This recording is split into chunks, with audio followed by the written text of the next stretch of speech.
Good evening. I hereby call the City Council Ordinance Committee for Wednesday, July 26th. It is 6:09 p.m. to order. The Ordinance Committee is made up of Councilors Minicello, Councilor Farwell, Councilor Lally, Councilor Rodriguez, and myself. Good evening, and we will start with item number 1.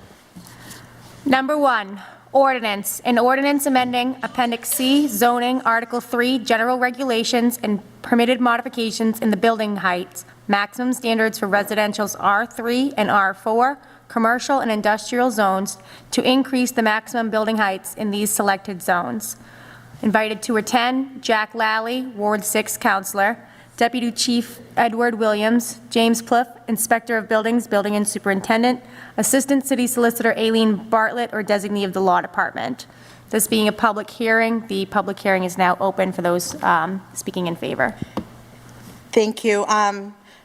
Assistant City Solicitor Aileen Bartlett did contact me and state that she was unable to be here this evening, and they did not have a designee to send in her place, but that Attorney Resnick has been working with them on these items, and that, if we have any questions, we should be able to answer them. Good evening. Councilor Lally. Good evening, Madam Chair. Good evening, members of the committee. This ordinance, or proposed ordinance change, is really meant to address a problem that, that I think we've all seen and that we all can kind of anticipate coming in the future, which is the City of Brockton, for all of the things it brings to the table, does not bring an incredibly large amount of square mileage. We're pretty area-wise a small city. And we're going to continue to run into problems when we're talking about growth and development, the way that we've been going. Something that I think that we've all gotten a lot of calls about are, when you see like a developer try and put a single-family home, one of those, those big new fancy single-family homes, they try and jam it into a postage stamp lot. That kind of thing is something that we're going to run into not only with single-family homes, but more and more as time goes on, because we just simply have, we don't have as much area as a lot of other communities. Right now, the City of Brockton is contemplating acquiring the fairgrounds, which is one of the 2 largest parcels of land we have left to develop. Something's going to happen in the CSX yard, and then from there, we're just trying to find little spaces for things. One of the things that we have to then do is, if we can't build out, we have to find a way to build up. So these changes are really centered around sort of addressing that, giving, making sure there's an opportunity for, businesses who want to come in or developers who are looking to build, giving them an opportunity in the appropriately zoned areas to build upwards and continue to actually grow and invest in the city, especially places like downtown. We're trying to build that up, literally and figuratively. We have a ceiling that we're bumping into. The City Council put a ceiling in place maybe 20 years ago or so in an effort to combat certain things like the cell towers that were coming up, especially up in the east side, only to find out that federal communications laws trumped city ordinance, so there really wasn't a point. But that law's been carried on the books.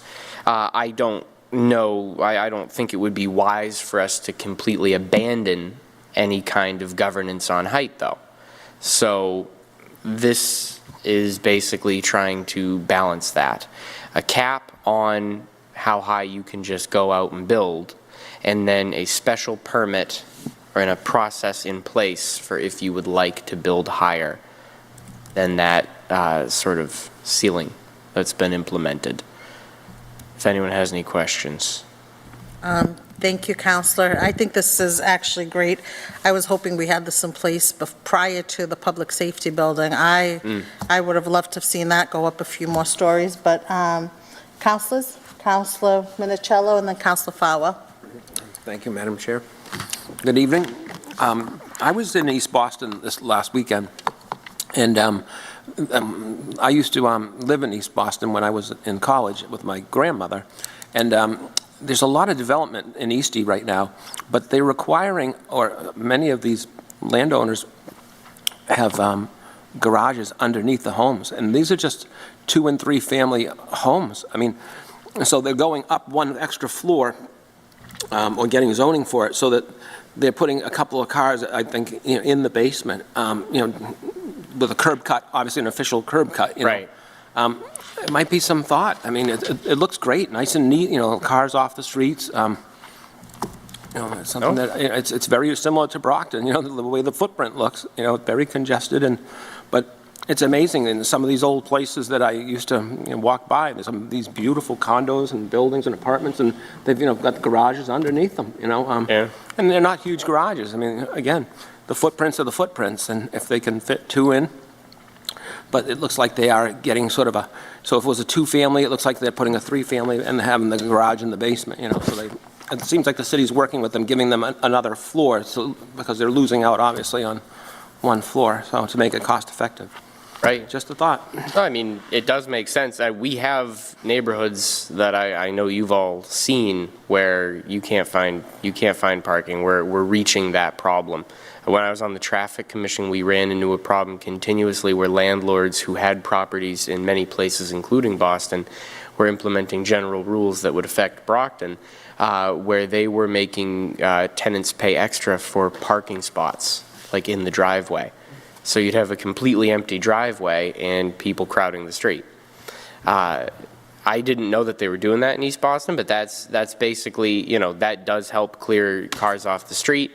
And that is exactly it. If the more you can build up, the more you can afford to build down. And we've got all this stuff we're trying to put downtown, Montello, Campello, all over the city. And we're reaching a point where now we're talking about we want a walkable downtown. We want you to drive somewhere, park your car, and get out and walk. Where's that going to be? Are we going to have to bond out a couple more parking garages? Because, that is one option.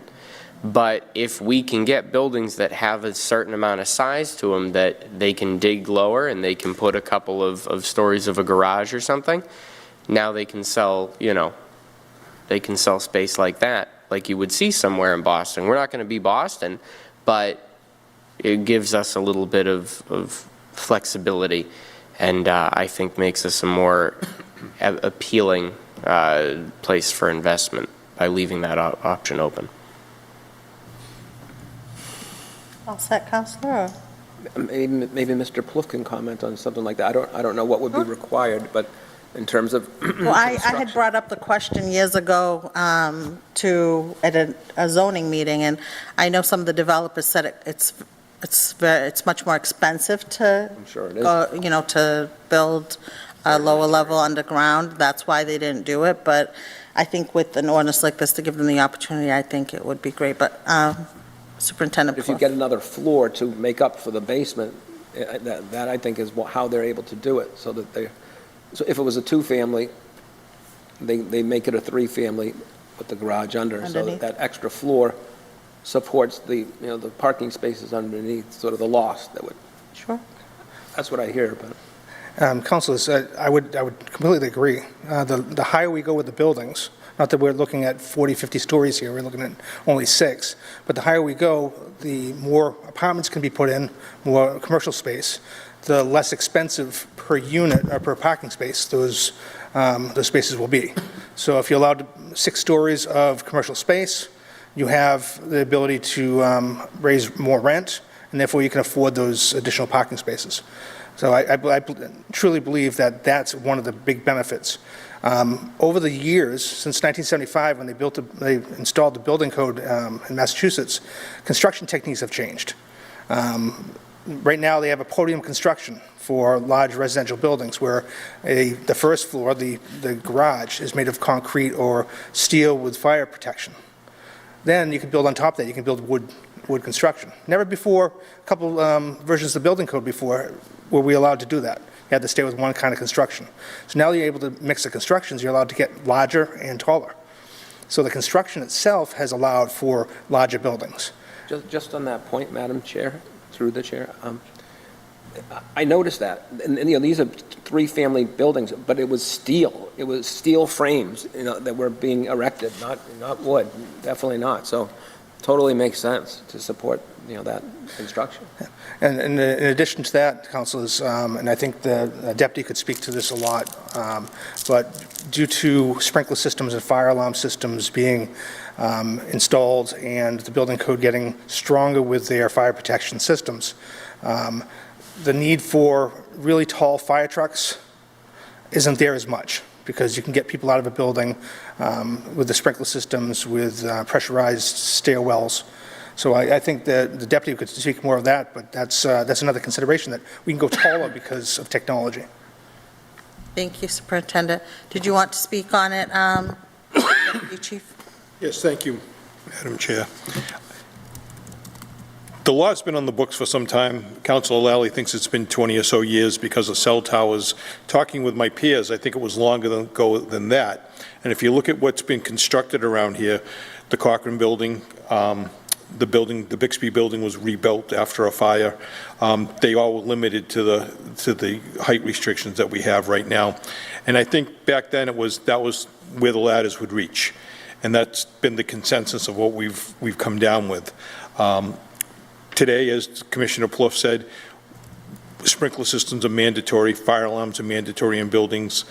Building construction has changed, so the fire department wouldn't have any objection to going higher. You drive through cities like Quincy or Weymouth and things like that, you see much higher buildings, and that can bring much more value to a contractor that's coming in, or a developer that's coming in to make money and improve the neighborhood. I was made aware of a letter from Rob May. I'm not sure if you've got that. It was sent in an email, but he's just looking to have his input on the matter also. But as far as, safety and such, the fire department would have no objections to allowing the 6 stories and even higher by special permit. Thank you. Thank you, Deputy Chief. All set, Councilman Minichiello? Thank you. I would just like to note as well, with where this goes with the zoning board, the special permit would have to go in front of the zoning board, which has the fire chief on it, and deputy and former chief Galligan. So they won't let them get too high. Thank you, Councilor. Councilor Fowler. Yes, just I guess a question to the Legislative Council in what are the current restrictions, or Commissioner, what are the current restrictions for the number of stories and feet in R1A through R4? Okay, so through R1A and through R2, you'll see that it says 2.5 stories or 35 feet, and then for the R2, it's 3 stories or 45 feet. That's existing language, it's not being changed. Okay. So for the R3 and R4, the prior language had 3 stories to 45 feet. And then if you're looking at the commercial zones, all of those categories are being increased. From the C1, it was previously 2 stories or 35 feet. The C2 and C3, C5 and C6 were 5 stories or 60 feet. C4 in the middle was 4 feet or 4 stories or 55 feet.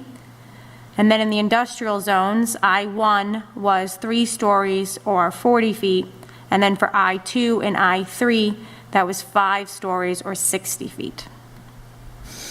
All right, so one of the points that Mr. May raised in his letter was, why not put well, let me back up a minute. How did we arrive for R3 and R4 at 6 stories? And if we know, do we have an R3 and an R4 zone that might border an R1, so that if we go forward with this without any type of a buffer, that you could live in a single family and then you're going to look out your window at a 6-story, or if they went for a special permit, an 8 or 10-story building?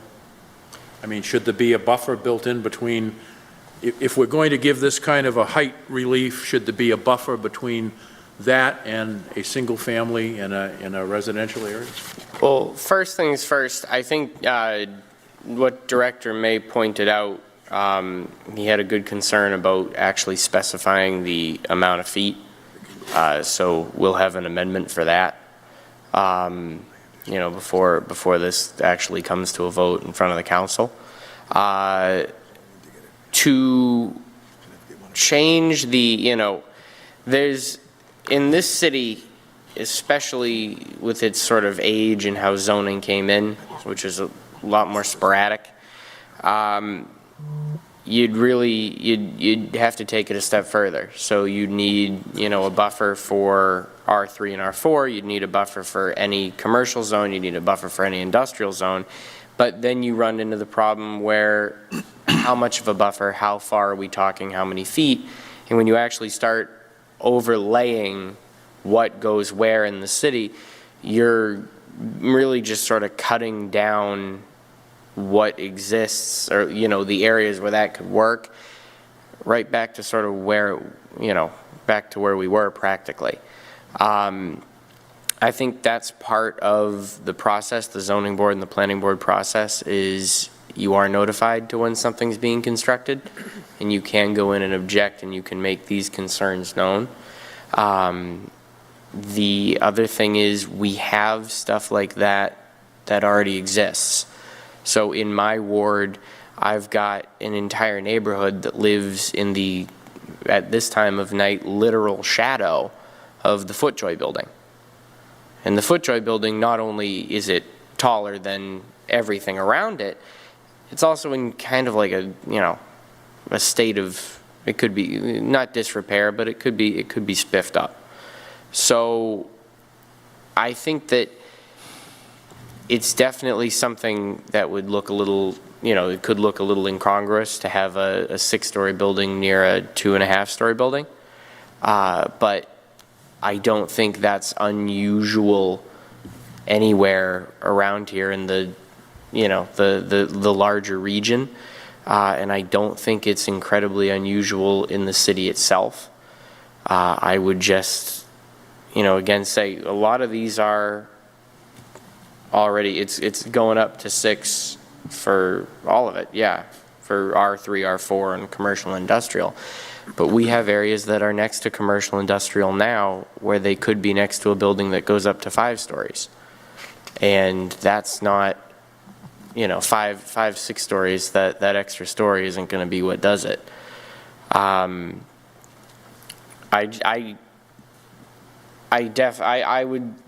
would say that the biggest, or the solution really is that we have mechanisms in place to voice that concern or that objection, like a zoning board or a planning board meeting. If they're going to build anything at all, they've got to go to planning board. And if they're going to try and go beyond the special permit, they're going to have to go to the zoning board, and the zoning board has the special permit for this kind of thing. Like, this is the exact reason. It's, the special permit does not have a lot of rules around it dictating what has to be approved and what has to be turned down, because it's to give the city more discretion and more control. So if you want to put an 8-story, monstrosity in the middle of a neighborhood because of some error in spot zoning, the appropriate board, it goes to the zoning board, they look for a special permit, the zoning board can understand the surrounding neighborhood, they'll hear from the neighbors, and then they would reject a special permit. Well, Counselor, I would say that you said, well, we'll come up with a height requirement. I mean, if we're going to recommend something favorably tonight, I wouldn't want to do that open-ended. What height requirement are we recommending for R3 and R4? So, no. So what I mean by that is, and I'm happy to make the motion here, especially because we have, the appropriate people who could tell us what it is, but it's, a translation of what 6 stories would be or should be, just codifying the expected height so nobody builds a sarcastically large story in the middle of nowhere. if you want me to, yeah. I'd like to address a couple of the questions that Council Fowle asked. I do not know off the top of my head how many R3s abut R1s, and that information we can get to you after doing some research. But I do honestly believe in an R3 zone, which allows multiple units, condominium units, multiple buildings, the idea of a 6-story building being built on a property line is almost self-cleansing. I'm sorry, is what? Self-cleansing. And the fact that nobody's going to build a single-family house in an R3 zone 6 stories tall, because they wouldn't financially benefit from that. A 6-story building might be 6 units, but then 6 units also requires a larger footprint on the site, based on the current table. And then they would also have to go through the site plan approval, so in the planning board. Well, I was thinking about, I own a single-family home, and then in my property line abuts an R3 or an R4 zone, and now I could possibly have a 6-story or higher building next to me. Yes. Now, in Boston, when they give out permits for buildings, they actually take into effect what shadow is cast by the building, because sunlight up in our area is quite important, especially if you're into solar and like that. So, and even though my colleague is quite right, we do have the zoning board for people to appear and make known their concerns. The fact of the matter is, we still have to vote on this, and I don't want residents to say, well, why on earth would you vote for something that's possibly going to put a 6-story building next to my single-family house? And the other thing that I think we do need to consider, colleagues, is that Councilor Lally is quite right. We only have 21 square miles in this city. But if we're going to have a 6-story building somewhere and they can't put parking underneath the building, we don't have a lot of street parking. And those people would need somewhere to go in a snow emergency. And I'm not saying I'm against this. I guess what I'm saying, Madam Chair, is that we have a consultant who's working on zoning for the downtown area in Trout Brook and also for Campello, where a meeting is being held tonight. And I would want to make sure, and I don't know what she's going to recommend. I don't know what that report is going to say, but I wouldn't want to charge ahead and do this and then find out that after all of the public hearings and after sifting through all the information, we've worked at cross purposes. So that's why I'm asking these questions. You know, I'm comfortable because this has got to go through a couple of readings at council. If we can come up with a height for the R3 and R4, and the special permit, I take it, would set a maximum, or you'd leave that open-ended that someone could come in and they could get a special permit for twice that? I mean, under the current proposal, yes, they could come in for twice that. The notion of the special permit is, there are two different things. This is for the public to understand also. And I think it's a very big misnomer when someone comes to the Zoning Board of Appeals and asks for a variance, and they were asked for a hardship, and the hardship is something to do with their family member, or, you know, they don't have enough room in their kitchen. And the hardship is dealing with the locality of the property, the size, Right. shape, topography of the property, and the soil conditions. That's a very specific definition for a variance. Special permit doesn't have that hardship requirement. That's right. A special permit is an allowance by law, as long as it's not going to be more detrimental to the neighborhood. So right as this currently is, anyone that comes in for a variance to the zoning board would be hard-pressed to give a variance, give a hardship that's legitimate, Yeah. to increase their height for whatever reason. So the idea behind the special permit would be allow that, the zoning board to give it without needing that hardship. And that is a bit of what my concern is, because if we do this the way it's currently worded, someone comes in, well, I want to put up a 6-story building. No, I want to put up a 10-story building. So they go to the zoning board, and, you know, the zoning board's going to say, well, if we're already going to have 6 stories, we might as well put up another 4. But that could really have quite an effect on that area of the city for parking and for city services, et cetera. So I guess what I'm saying, and then I'll yield, I'm not quite sure we have all of the language in here that we ought to have, so that we know exactly what we're doing. We're not going to derogate from any current neighborhood. but yet we address the very valid concerns that Councilor Lally has, that if we don't do this, if we don't modernize our zoning, we've strangled the city. So with that, I'm all set for now. Thank you. Thank you, Councilor Rodriguez. Thank you, Madam Chair. Councilor Fowler, I too had the same concerns, but I actually wanted to take it a little further in the sense that I want to ask the commissioner just to give us an example what a property in R2 looks like, R3 and R4, just to give us an idea. Okay. Or an area, for instance, where an R2 exists to 3 and 4. Sure. R2 would be, I believe, a lot of your Hillberg Ave, I believe, have a lot of three families. I believe that's an R2 zone. That would be an R2 neighborhood. And R3 would be, an example is Fairway Oaks condominiums up on Oak Street. Okay. That's an R3 zone. The R3 zone is allowed to have multiple buildings on it as of right. So that's why the R3 zones have the condominium complexes and the apartment complexes. So that's an example of the R3. R4 is actually an overlay zone, I believe very small. And R4 possibly is in here by mistake, or we haven't vetted that one out. R4, there's a very few properties, and it's right on Warren Ave, North Warren Ave, I believe. There's a couple of lots there that are already built upon their R4. So I don't believe there's too much R4 left that could be used.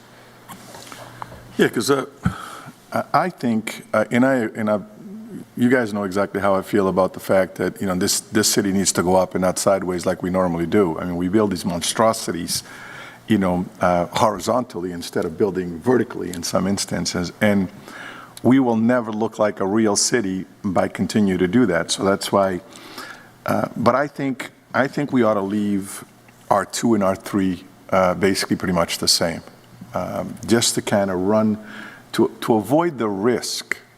Because I know Councilor Lally is saying that, we have, this safety rail in the sense, which is the zoning board and the planning board.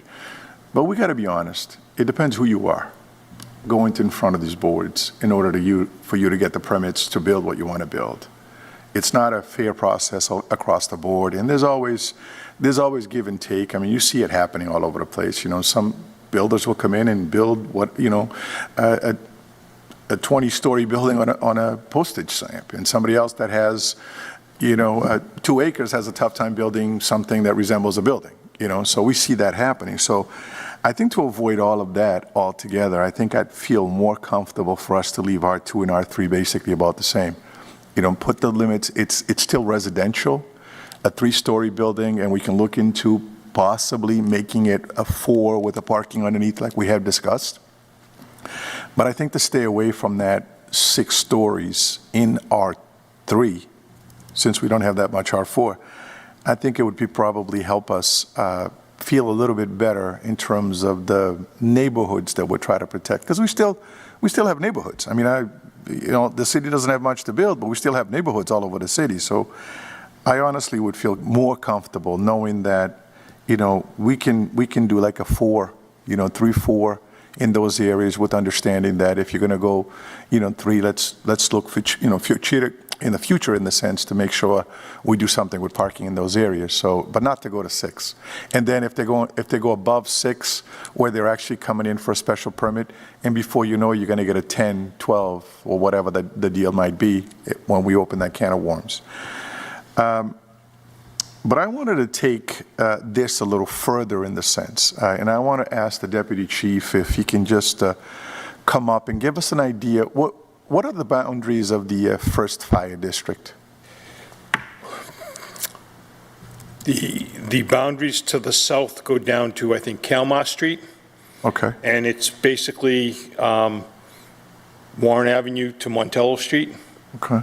But it goes all the way down to Kalmar? All the way down to Kalmar. And there used to be a lot of factories down there. And then on the north boundaries, I'm not 100% sure. I think it might be Elliott Street as the 1st Fire District, but I definitely wasn't prepared for that question. Now, for some odd reason, I thought it was like, because I remember when we put in the ordinance to force businesses to clear their sidewalk. Right, traffic. and trash and everything else, and I was told that to limit it to the first fire district, because at least that covered the downtown, because our focus was the downtown area, you know, Yes. because of the snow removal on the sidewalk or the trash all over the place.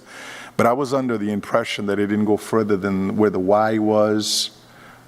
No, I Y is, believe it and the goes all the way post down office. to, I may be wrong, but I believe it goes all the way down to Kalmar Street, because that's where we've got a lot of three-deckers and things like that. But I actually have a revision to the Chapter 7 of the city ordinances sitting in the law department, waiting to be approved, and then we'll be before the council to see if we can change a lot of the stuff in there, which will modernize it. It's antiquated and needs to be updated. And I may have addressed the first fire district in that. It's a little bit different than when that was originally made back in the 50s and 60s, and we need to be modern. So there's multiple zones, basically, within that fire district. It's not just, It's one big district. We have two districts. The first fire district, which is basically the downtown east side. It goes over to some streets that don't even exist anymore. That's where the boundaries are. And then we have the second fire district, which is the rest of the city. And given today's codes and our abilities to put out fires, things have changed quite a bit. So I think I might have narrowed that first fire district down too. see, the issue that I think I'm having is that because you've got multiple zones within this area in this sense, because it's not just commercial, it's not industrial, it's also residential in the middle of this so-called fire district that we have in the area, because if you're looking all the way down to Kelmar, there's a lot of residential areas down there. I think the fire districts may have been there before the zoning was there, to be honest with you. Okay, because through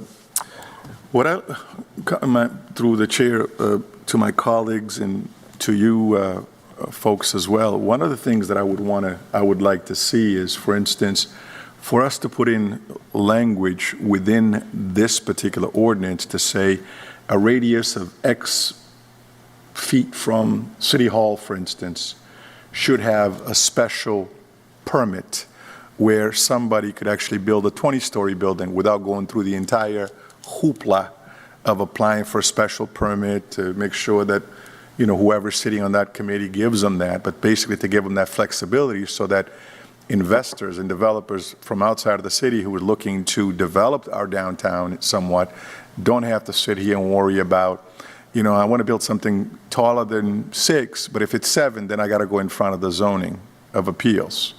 You know, to give them that flexibility of basically saying, you know, within this circumference, you know, whatever that circumference is, you can build as high as you want to build without having a special permit. You know, and then when you go beyond that, you got to get a special permit to go. Because I think, honestly, I think 6 is too little for a downtown. You know, when you're looking at some of the buildings that we have here are, you know, I think the City Hall is probably the tallest building that we have in the downtown area, and it's technically 5 stories, if you count the basement. Somewhat, I know some of these floors are twice as high as most floors, but we don't have, I think the furniture place that's being developed now, I think is 8 stories. You know, we don't have anything taller than that in the downtown area. So I think we ought to look into possibly putting together some sort of, you know, to go through whatever studies that you're doing there and say, well, let's put together, I mean, we did this for marijuana when we were talking about marijuana, you know, the radius of the distance from City Hall to these points. I think we need to do that and say, well, yes, it's 6 stories everywhere else, but in this area, you're allowed to build as tall as you need to build.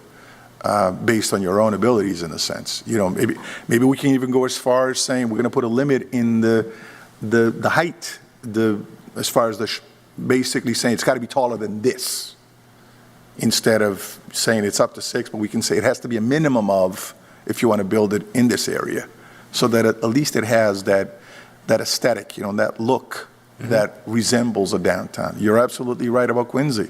You look at the buildings, it looks like a downtown area. You know, you go down to New Bedford, same thing, Lowell, the same thing, Boston, Worcester, all these communities, it looks like there's a downtown area, and yet you look at Brockton, it looks just like a neighborhood in the middle of our city. So I'd like to see us maybe take this a little further and basically say, you know, we can do all these in the C's and the I's in a sense, but also have something that basically just takes care of the downtown by itself and let downtown grow on its own without restriction. What do you think of that? I think it's a good idea. Okay. Thank you. Thank you, Madam Chair. Thank you, Counselor. So I just had But the R's, I'd like to go back on the R's if I can. and leave them? Is that what you're saying? And leave R2, R3 as R2. Madam Chair? Counselor Lally. Thank you. Yeah, I think that what we've got, so as long as R3 remains in item number 2, as long as R3 is still eligible to apply for a special permit, I have no problem with R3 being reduced to 3 or 4 stories. I got no problem with that, because the main goal of this is to not to allow people to just go willy-nilly, but to leave the door in the possibility of building open. Because one of the things that you see, you know, they're not building 10-story TJ Maxx's in Boston. They're building apartments. And those things have to be zoned residential something, and they have to be built somewhere. So as long as the option remains open, I'm all right with R3, you know, going down to 4 stories. I think that what we've got here are 3 ordinances that we're talking about. So this ordinance that has been filed, an ordinance specifically detailing the zoning and the height requirements around downtown, or whatever revision the first fire district goes through. And I think one ordinance that Councilor Farwell mentioned or alluded to that I think we need now, regardless of this, but it would more be a companion ordinance. It would be something else that could help with this, but also help with what we have and what we see being built now. And that is some kind of list of rules and regulations for parking and traffic. Because we have people, right now you can go build a triple decker. And right now you can go build, you know, a duplex or a couple of townhouses and provide less than adequate parking and leave people parking on the streets. That you can do that now just as easily with that amount of houses or that amount of units as you can do with a, you know, 14-story skyscraper that nobody will, you know, we're not gonna, we don't have anything in the pipeline that this is built for. There's nobody waiting in the wings to get something going immediately. This was more a future, you know, a long-term kind of outlook thing than anything else. But I think that, you know, Councilor, through you, Madam Chair, but I think both Councilor Rodriguez and Councilor Farwell have highlighted something very important. You know, downtown needs to be a downtown. Earlier today, to one of our colleagues discussing this ordinance, I said that if we can't, we're just sort of a bit of a sprawl, but we're just another Bridgewater in some cases where we can't build up. I said if we can't pass something like this, we might as well bite the bullet and rename the city Super Holbrook, because that's sort of where we're going. We have to be able to be a city and not be a city, as is the concern. We're not going to be a city and build giant big buildings where we have neighborhoods. We need to build them where appropriate, which is why we tried to do this through the zoning and tried to set it up the way we did.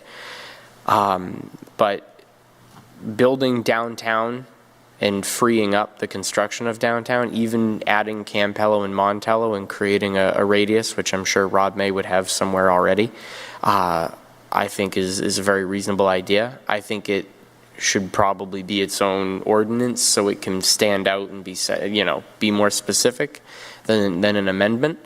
And I think that, you know, the traffic concerns, need to be its own ordinance regardless of whatever happens to this. We have more than enough material or fodder to wade through with existing traffic concerns and existing development, plans and intent, where we already have people who are, saying, oh yeah, there's going to be, 3 apartments, 2-3 people in each apartment, each one of them is going to have a car, call it 12, 9, 12 cars. Oh, how much parking do I have? I have a 2-spot driveway. You see that all over. So that kind of addressing that, I think, needs to happen regardless. So this ordinance came out of sort of a group of ordinances that we're dealing with tonight, a working group that was set up with some of the counselors and some of our experienced and expertise-laden officials. I think those two should go through a similar process.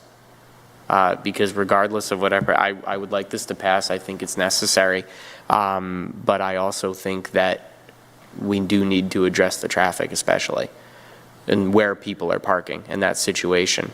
So some kind of independent ordinance on it is probably, instead of making this fit the reality that we're trying to escape, we need to address the other problems as well. We need to expand the footprint of what we're dealing with, if that makes sense. Thank you, Madam Chair. Thank you, Counselor. I just had a couple of questions to Superintendent Plouffe. So I've noticed that many times when multifamilies are burnt down or they come down, there aren't 3 families going up. They're either doing duplexes or something much smaller. Do you know what the reason is for that? I mean, I could be wrong. This is something that I've observed throughout, like, the city or in certain areas. It doesn't seem like a lot of people are building 3 families. 3 families aren't being built as often, and I believe you'll find that even though housing is necessary, 3 families are not cost-effective. You have a 2-family, have one, so you're getting 50% more rent, but you are installing a sprinkler system and other requirements from the building code. So a 3-family is not cost-effective. If you could double that to 6 families, maybe. But the 3-family is just not really, you're not going to get the rent back in time that you need to by installing a sprinkler system. And we find that a lot of the houses that do have fires that are being rebuilt have damage enough that they're requiring the sprinkler systems to be put in. There's one on Hillburg Ave we were just dealing with today, and several throughout the city right now. So yeah, it's economic. Okay. And then, you're the clerk of the zoning board. So and I know you were part of this committee that put together this ordinance. So how do you feel about this with the comments that the councilors have made regarding residential? I mean, I'd like to hear from you. Like, what do you think should we go up? Like, what are your concerns? Well, my concerns about residential, there are special permit allowances in some commercial zones to have mixed use, a little bit with commercial and residential. I think people take advantage of that terminology of mixed use, and they put one small little office so they can have 25 units above it. However, there's no as-of-right residential allowances in commercial zones or industrial zones. So the only place we can build residential units are in residential zones, R3 zones for multifamilies. And there aren't many R3 zones that are left to really redevelop. So a lot of these apartments downtown, such as the buildings that we just built at the old Gardner building here on Center Street, even the redevelopment of the furniture building, the anticipated building that Joffrey's doing, 47 West Elm, all these buildings, they got variances from the Zoning Board of Appeals for residential apartments. And since as I mentioned earlier when I was talking to Councilor Fowler about the special permits and the variances, it's very hard to qualify a variance for height or apartments. We do it all the time because that's what the best interest of the city is. But could it be challenged and thrown out in the courts? Absolutely. So I think that something either R3s would have to be evaluated to allow for more units or a taller building, or we start looking at some of these commercial zones being multifamily or apartment building as of right. And that would be a totally different ordinance, but that's, putting these apartment buildings in right now the way we do it, I hate to say it, but we're mixing up the executive branch and the legislative branch. The executive branch is an appointed board of zoning officials. The zoning board's appointed by the mayor, and they are right now legislating residential buildings in the city because the city ordinances are so old and don't have the proper zones. So we're kind of mixing the two together. So by fixing this, by making larger buildings allowed, to changing the uses into those zones, I think would be better for the city and get the zoning board away from doing what the legislature does. Thank you, Superintendent. So, I'm really big on passing ordinances that are going to be useful, enforceable, so I just want to make sure this is something, with your experience being on the zoning board, that this is going to make things easier than complicated. So I just, that's my biggest concern. So this is a hearing, depending on the councilors and which direction this goes in. If this is postponed, would it cause any, where are we? And I don't know if there was talk about possible postponement. Is that something that's, we could work together on fixing the wording, or is it something that you feel needs to be done separately? You want to say? If I may, Madam Chair, I think the discussion was about how much time we have left, because this has to go to council, has to come back. Postponing at this point is unnecessary because it will return here regardless. So should we fix the wording this evening as far as amendments? I know some of the councilors had some questions about. The wording change that needs to be adjusted is we need to specify how many feet on everything that says 6 stories. We need to specify however many feet 6 stories is regularly. If that's something that either of you has, I can make that amendment this evening. Okay. I don't think that's the issue. The issue, I think, is the R issue.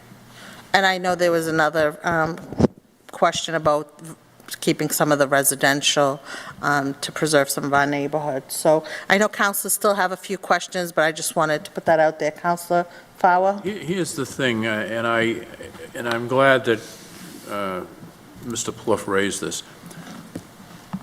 It's not fair for us to put the zoning board in the position of guessing what do the elected officials want? What do the 11 councilors want who represent the city and hopefully the best interests of the constituents?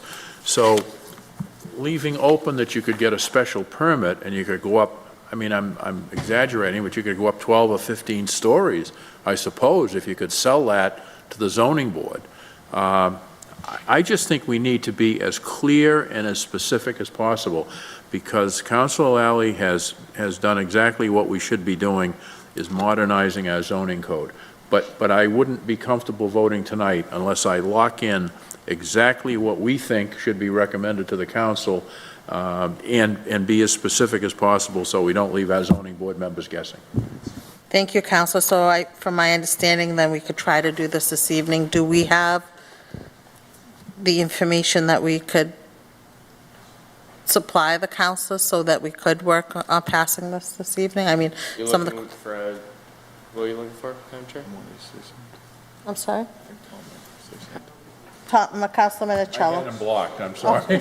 Councilor Minicello.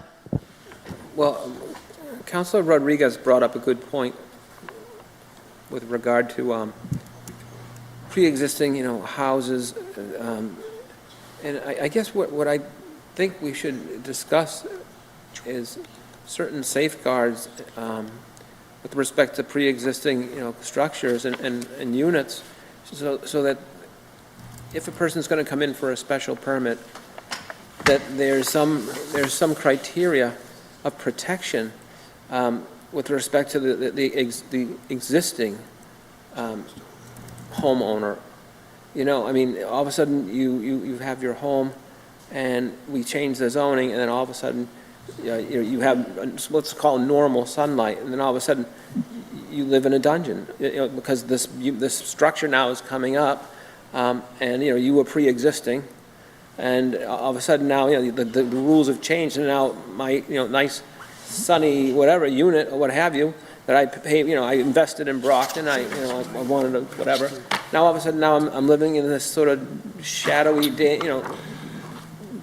dim, gloomy, because this huge building, a six-story building next to a two-story is going to be a major change for these people in terms of lighting and that sort of thing. So I guess we probably should have a discussion about some, reasonable safeguards for people. I would imagine, I mean.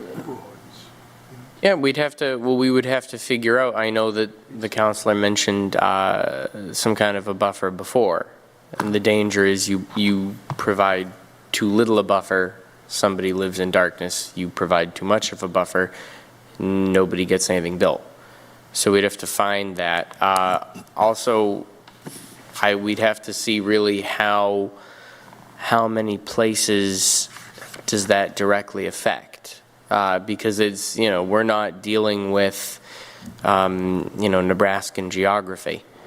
We've got, a city with all sorts of quirks in its height and how everything's laid out already. I mean, I was at a constituent's house earlier today, and they are in an R1 zone, R1A, next to another R1A, and just like split level houses, and because of the layout, he doesn't see the sunset.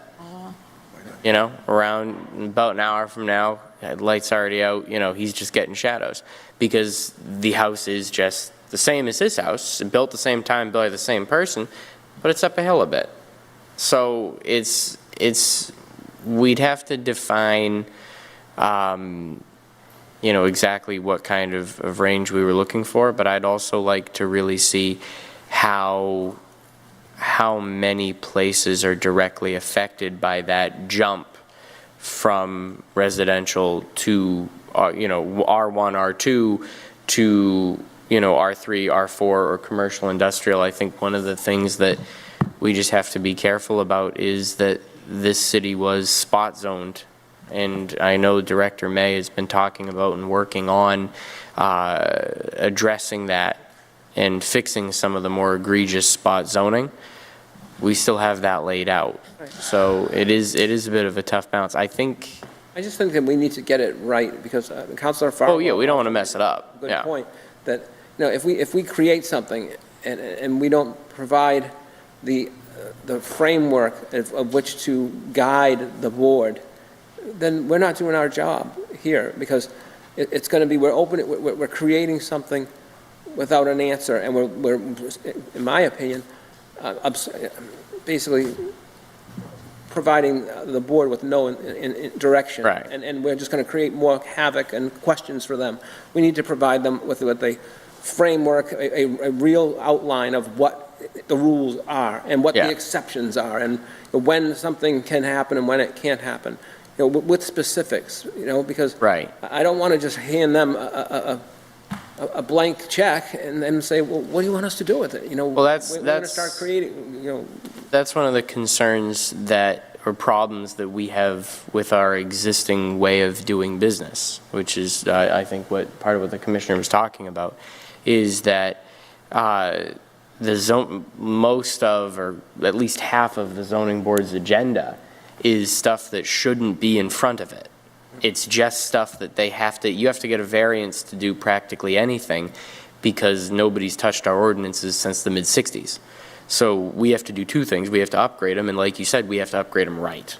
but I just because think we need to be God knows very they might not touch them for another 60 Yeah. years. I think we need to be very specific in what we do, and if there's going to be exceptions, we need to define what those exceptions are going to be. You know, if someone's, you know, because we're changing the rules. We're changing the rules significantly. These people, everyone who's presently there has built and been there playing by the rules, and now all of a sudden we're going to change it, you know. It's like in law school, there's the old case of negligence and the nuisance. You know, you, fancy developer, came out to the countryside, and you want to build your development next to the famous pig farm.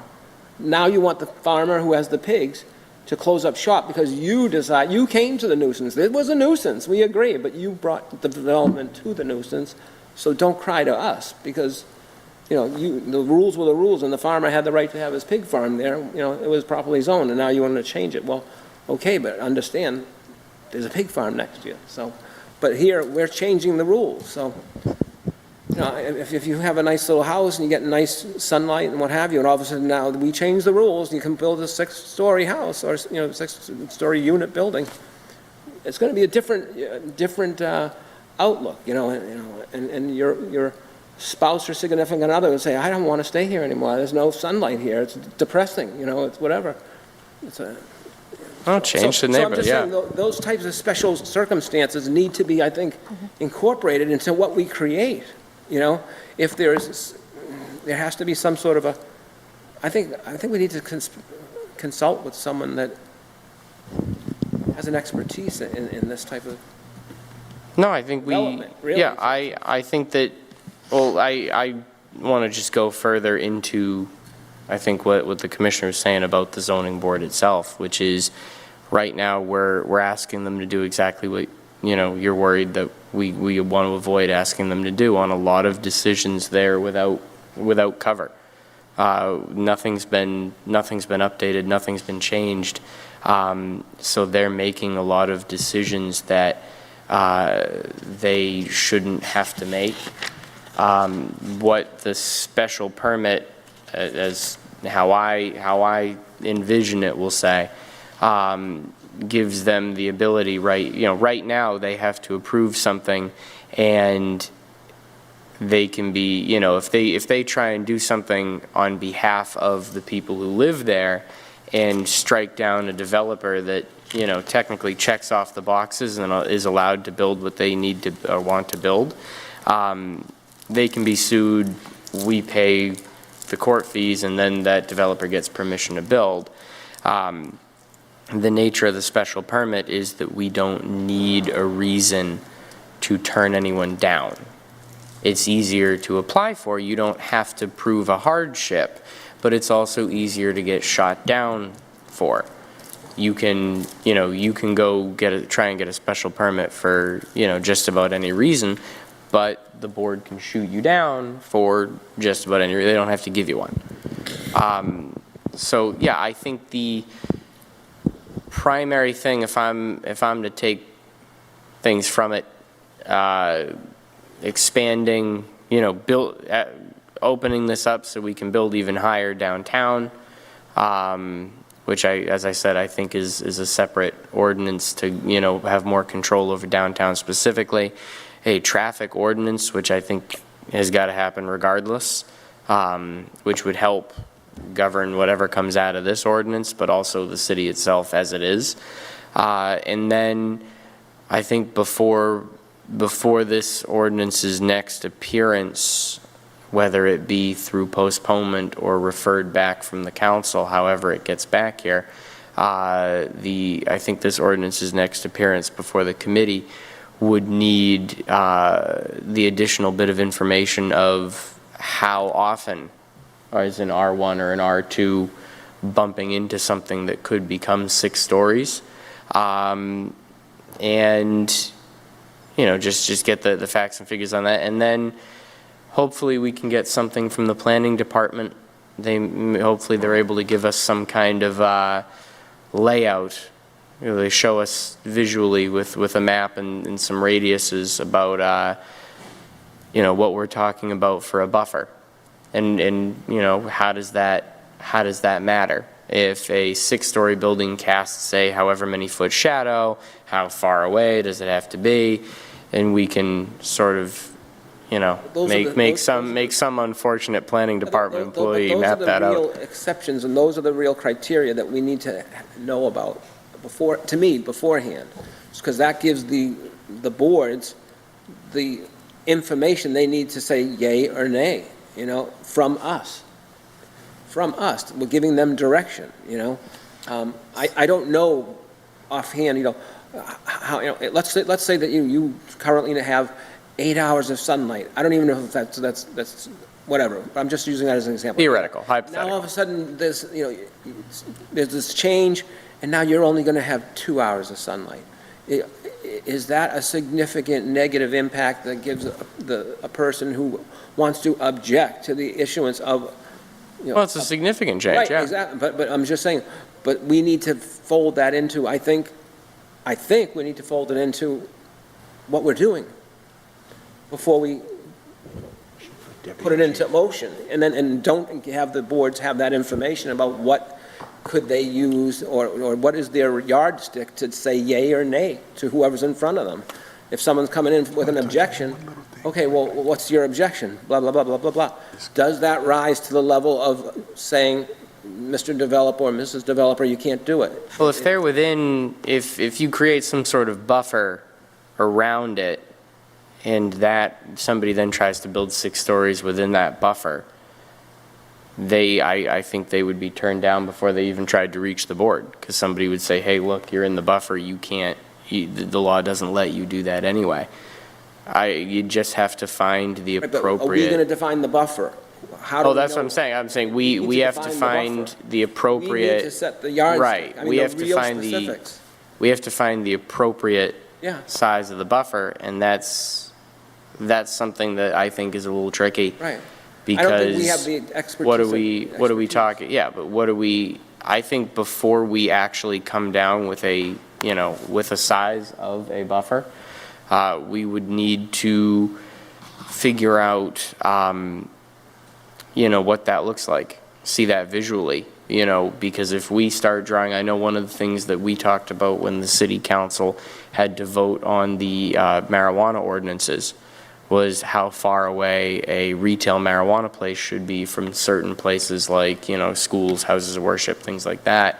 And one of the requested, foot radius put forward, when laid out on a map, left like 2 spaces in the entire city for something to be built.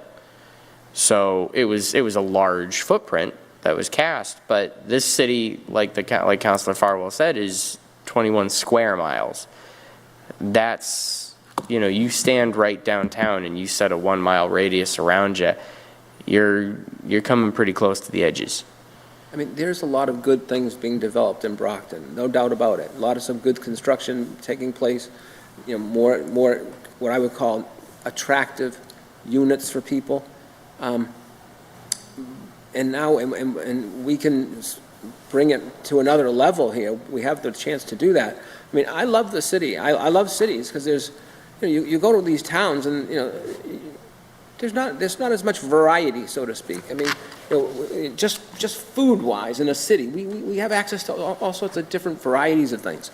But my point is, we really need to, before we throw this thing in play, I think consult with some engineers or that have sort of a knowledge of what we need to incorporate to make this accurate. I think So we've I laid will- out.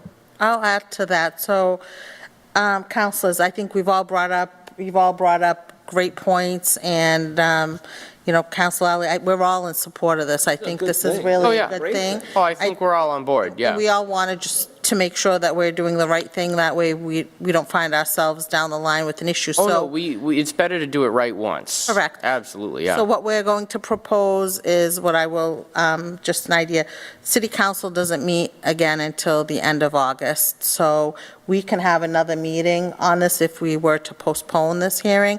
Maybe, I know Mr. May was unable to be here this evening. He has the meeting down in Campello, so maybe was he part of this, your small committee that put this together, or was he involved? The creator of the committee's sitting right here, Okay. this gentleman from Ward 3. Director May was invited to the group, right?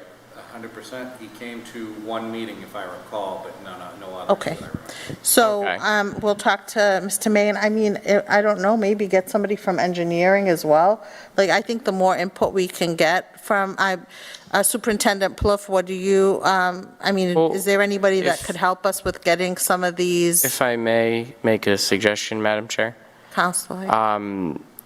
We can, whatever we do, postponement or otherwise, I think through the minutes and through our collective memory, which should still be pretty good, we've got a list of things that sort of invited guests that we can add to this, that, you know, of people we'd want to see at the next meeting. And what I'd like to see is possibly get them the questions or the things that have come up this Right, evening. no, we can That way they share- can come yeah, prepared, so we can share work the- on the getting it video, passed. We can share the minutes. Sure. The question is really whether or not, because this has to come back to ordinance no matter what. Do we want to say, we like the bones of the idea, but we're going to tweak it the next time it comes in, pass it, get it sent to council, council sends it back? Or do we want to postpone it so we're seeing it 3 times? I think we should, No, we can Work on a postpone finish. it. No, we can postpone it and then have it be heard again in the next few weeks, and then have it sent to council, and then, And then comes back. Madam Chair? Just a- Counselor Fowler, I know you had other questions as No, well. This is just an observation, because I think we have to remember, yes, this will apply to the downtown area, but it also applies citywide. Right. So let's assume that the mall, someone went to the owners of the mall, and they carved out some land, and they said, we're going to put up a 6-story building. Should we think about, for new construction, a minimum square foot lot? Because if we were to have, God forbid, a fire in a 6-story building, you're going to have a lot of apparatus that's going to have to get around that building, and I would want to make sure we had a sufficient plot of land on which that 6-story building is built to accommodate that. Now, I would say to the deputy chief, am I off base? Should we not say for a new lot with a new 6-story building that we should have a minimum square foot requirement? I don't think the lot size would matter as much as our access to it, whether it be a new city street or a new street that would be done. It's not so much the size of the lot, but it would be the access to it through a street or a way. Okay. All right. Well, thank you. That's, Counselor Rodriguez, you had a question? No, actually, I just wanted to go on just a quick comment, and basically, anytime we pass an ordinance in the city, our goal is to make things easier for both the residents and the developers. And to be honest with you, I think it's important for us not to throw ordinances that will create chaos with our residents. And we don't want to sit here, and anytime a developer comes here, because if they have to come looking for a special permit, that they're sitting in a room filled with residents complaining and you know, giving them hell in the sense about what kind of development they try to develop in the city, because that would be counterproductive in a sense.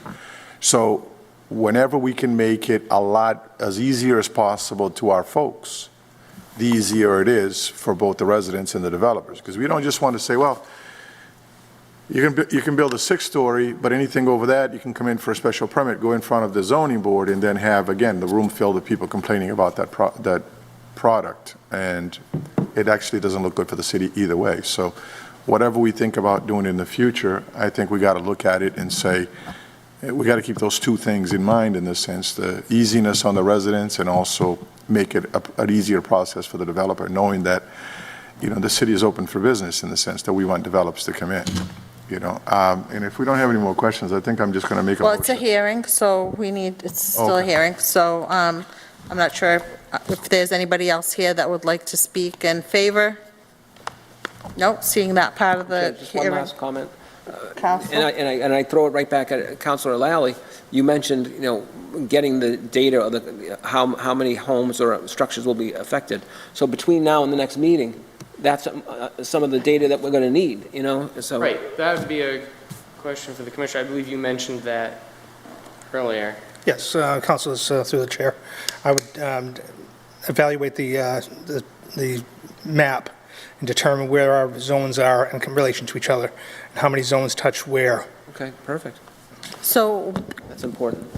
Superintendent, that would come from that's information that you would supply us with, or is there anybody that you feel we need to reach out to get us some of this other information as far as maps? Or I know the Deputy Chief did email us, but I haven't had a chance to open it for the downtown fire, for the fire, what is it, first fire district. So is there anybody else that you feel we need to get information from to be able to supply us with the questions we've had this evening? Yes, the planning board, definitely. I mean, not the planning board, Okay. planning department. Planning department, Yes. okay. Perfect, okay, thank you. So seeing no one else had anything to speak in favor, that portion's closed. Is there anyone here to speak in opposition? No, Councilor Lally? That portion of the hearing is closed. So now we'll entertain a motion to postpone. Just to the next meeting. Yes, in which I think we can have in about a week or two, depending. Do we have to have a set date? Nope, we can figure that out afterwards. Okay.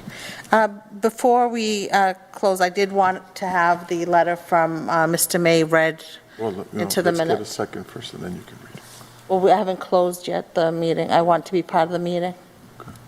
Is that Just, why don't I read it prior to a motion to postpone? perfect? Thank you.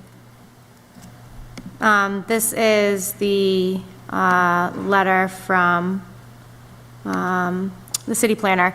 The planning department has long been an advocate for zoning reform to make the city more development-friendly, and I know that there have been more pressing priorities for the city council to address, so I appreciate Councilor Lally's efforts.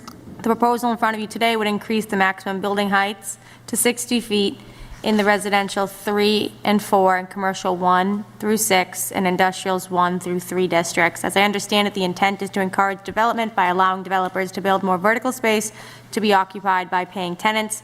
With regards to residential districts, there are 3 factors that constrain development: the minimum lot area per unit, minimum lot frontage, and parking per unit. The maximum building height has very little effect. The department has been analyzing these issues as we work to make the city compliant with the MBTA 3A legislation. Additionally, the proposed elimination of measured height requirements in the commercial and industrial districts would remove an important zoning control. It's important to have stories and feet as measurements. It's not hard to visualize one of those mammoth Amazon distribution centers that reach up to 100 feet tall. A building like that would be allowed by right because it is only 1 story tall. Without the feet measurement, the city loses some control. Our team in the planning department is currently conducting 2 studies that are intended to produce zoning recommendations for downtown of the Campello and Southern Main Street corridor. As of today, there has been a good deal of participation from elected officials, local businesses, and property owners and the community residents.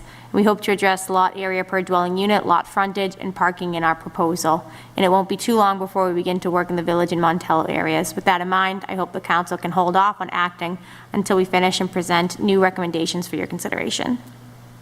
Thank you. Madam Chair? Councilor Lally?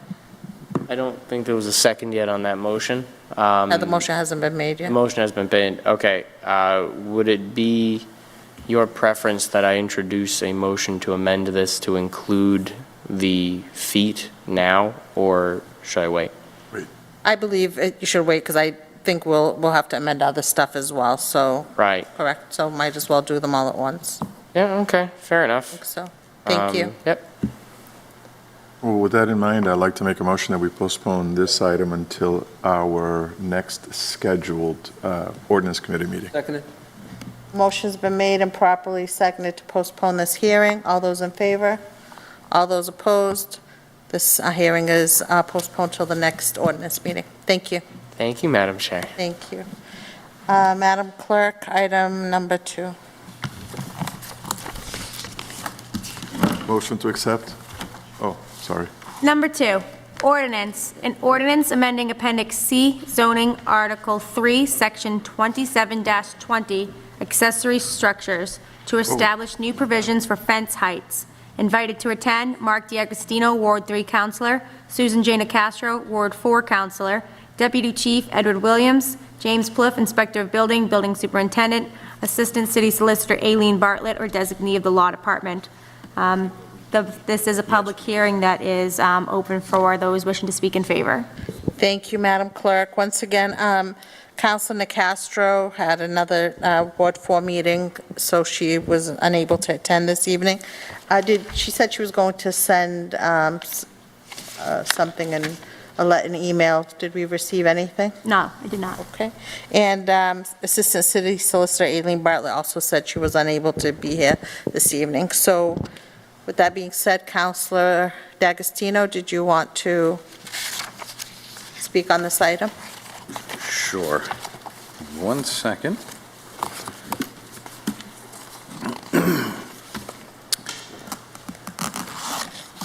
There it is. Okay. So first, I just wanted to say, Councilor Lally alluded to or mentioned that there was a working group that had considered not only the previous proposal, but also these proposals. And I just wanted to quickly thank my colleague, Councilor Nicastro, Councilor Farwell, for their effort in that working group, as well as Legislative Counsel Shannon Resnick, Aileen Bartlett from the Law Office, and Commissioner Pliff, as well as the Deputy Chief Williams and Chief Galligan at different points, all participated in this because we wanted to make sure that we covered all the different angles and considered everything when we put all of these that are on the remainder of your agenda tonight together. With that, this addresses, the current ordinance only gives us the city the ability to address corners.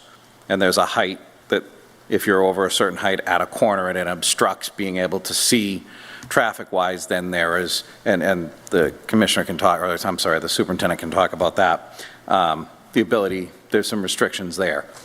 This would kind of expand that to give the city a little bit more authority and ordinance to enforce different rules relating to fence heights, especially on the front of a property. We have some that are fenced off to a point where, it could be a safety issue where you can't see what's going on if the police need to come in, fire department needs to come in, so there are some issues there with that.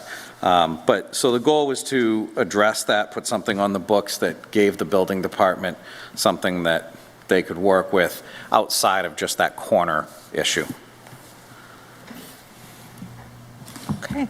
Councilors, do you have any questions? Just one question, and it came up because my neighbor has an 8-foot fence along the side of his property.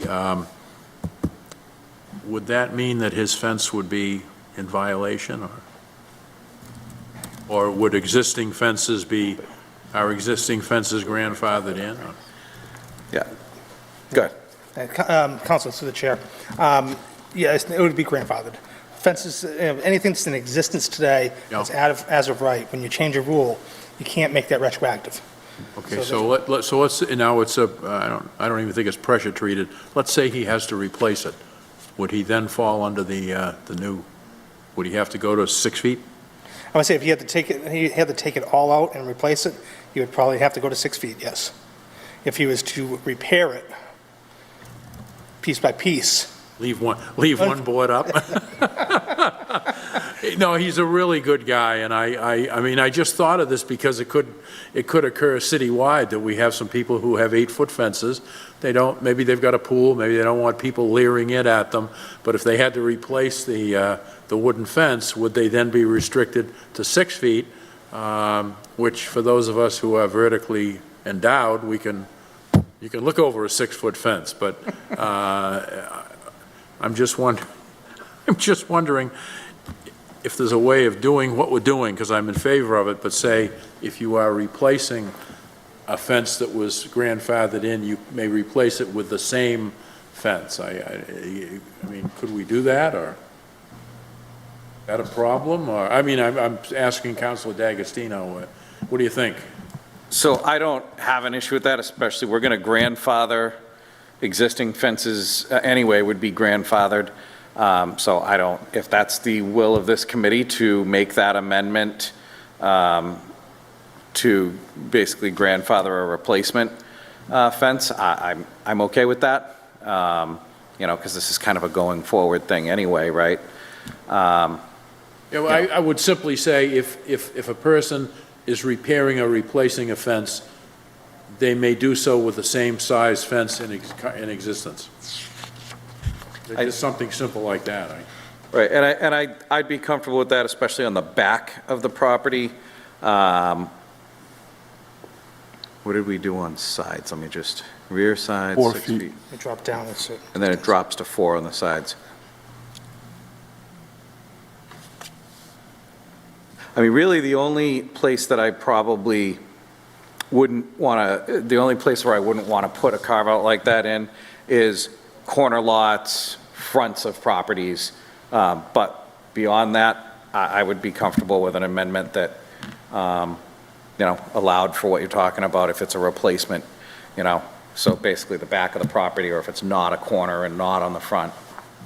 Madam Chair, I could certainly vote to recommend this favorably and then have legislative counsel give me the amendment that I could Amendment, and then offer at the perfect. council meeting, so. I agree with that, too. I mean, I understand with grandfathering them in, but at the same time, if we're trying to fix an issue with corner, that's going to defeat our purpose. So Right. we definitely want to make sure to have the amendment that if they are on a corner lot and the fence is there, that it would abide by the new ordinance. Right, and we want to make sure that we also make sure that we don't give an exemption for the front. If Right. we're replacing the front, that should go, in my opinion, Right. that should go down to the new height Okay, as well, fronts and corners. That would be my opinion on it. perfect. Any other questions, What are councilors? your- Councilor Rodriguez? Thank you, Madam Chair. Commissioner, do we require individuals to take permits to install fences? The state building code right now is the reigning document that allows us to, that requires us to have permits over 7 feet tall. Anything 7 feet or less, you do not have to have a building permit. So the question is, how are we going to enforce this 4 feet requirement and 6 feet in the back if they're not required to take out a permit? Through the chair, that would be voluntary compliance to start with, and then if a violation was to be found or notified, the department was notified of a violation, then we would do an enforcement action. Can we does the law allow us to put in a special permit for fences if we wanted to put one in? We cannot decrease the size of the No, not to allowance for decrease. the building code. So the building code allows us to do, allows a 7 feet fence without a permit. We couldn't require a permit for those kinds of fences. Anything over that, we would be able to regulate. Yeah, because I like the idea of, because there's quite a few of them, especially in the kind of in the middle of the city, in the sense that you can't see into the building. You know, they're definitely over, 6 feet in some instances, or even around 8 feet in some instances. Even in the corner lots, you can't see around the corner. I know I can see a place on North Warren Ave that I can recall that it's very hard for you to come up and kind of see around the corner there. So there's got to be something, because I can just see this is just, one of these exercises that we're doing just to put a law in the book that will have absolutely no teeth to enforce, and if we don't have enough inspectors to go around the city and check in, every single fence that's being built in the city. But I also want to make sure that, we forced individuals to follow the law that we're putting into the book, because ordinances are laws for the cities. So how do we go about enforcing this so that it's just not an exercise in futility in the sense?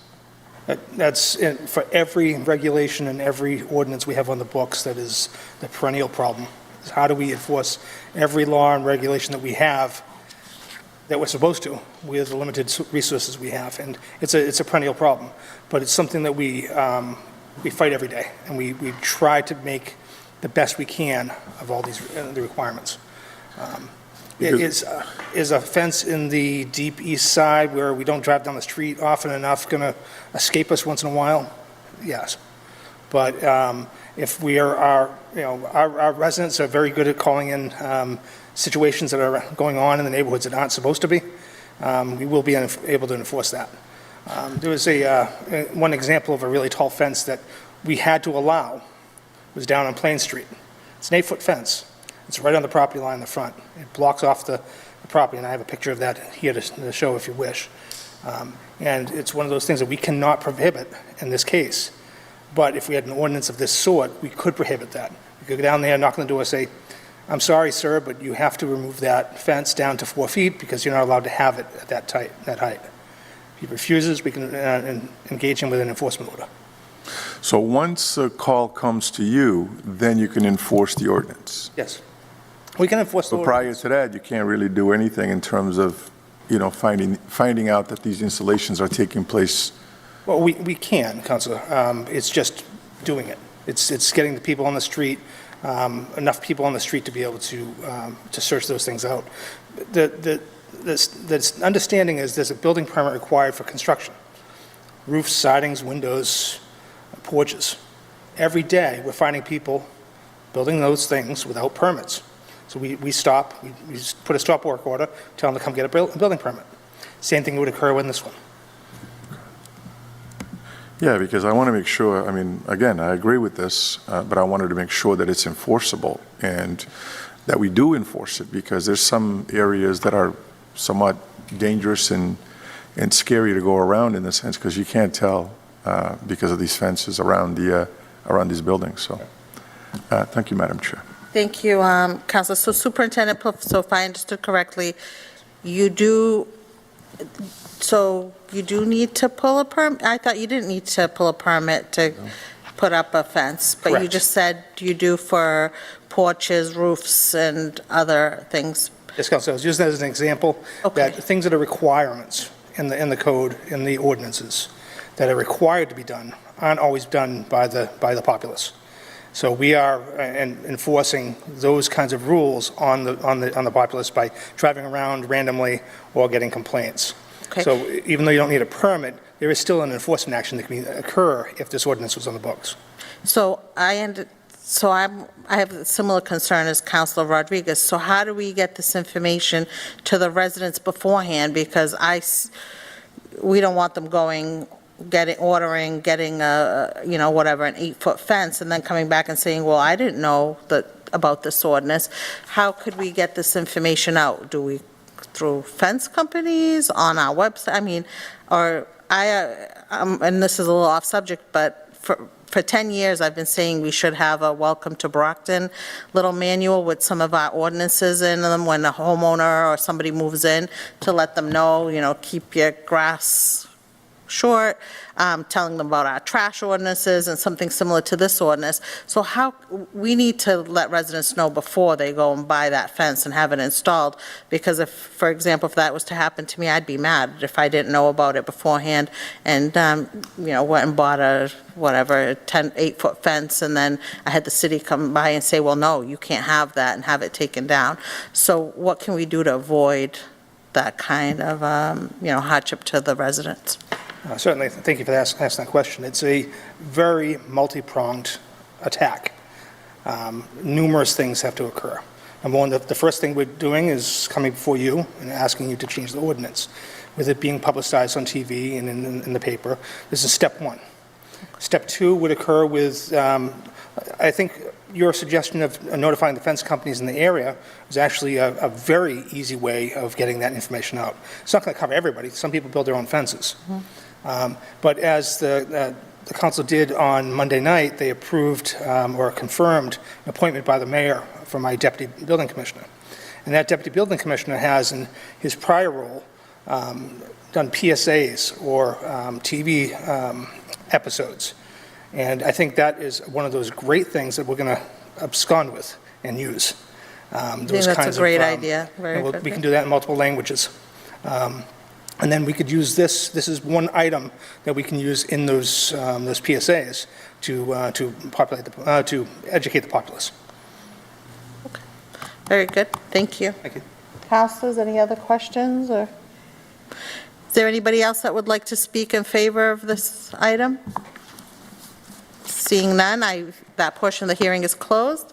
Is there anyone here in opposition? Please come forward and state your name to the clerk.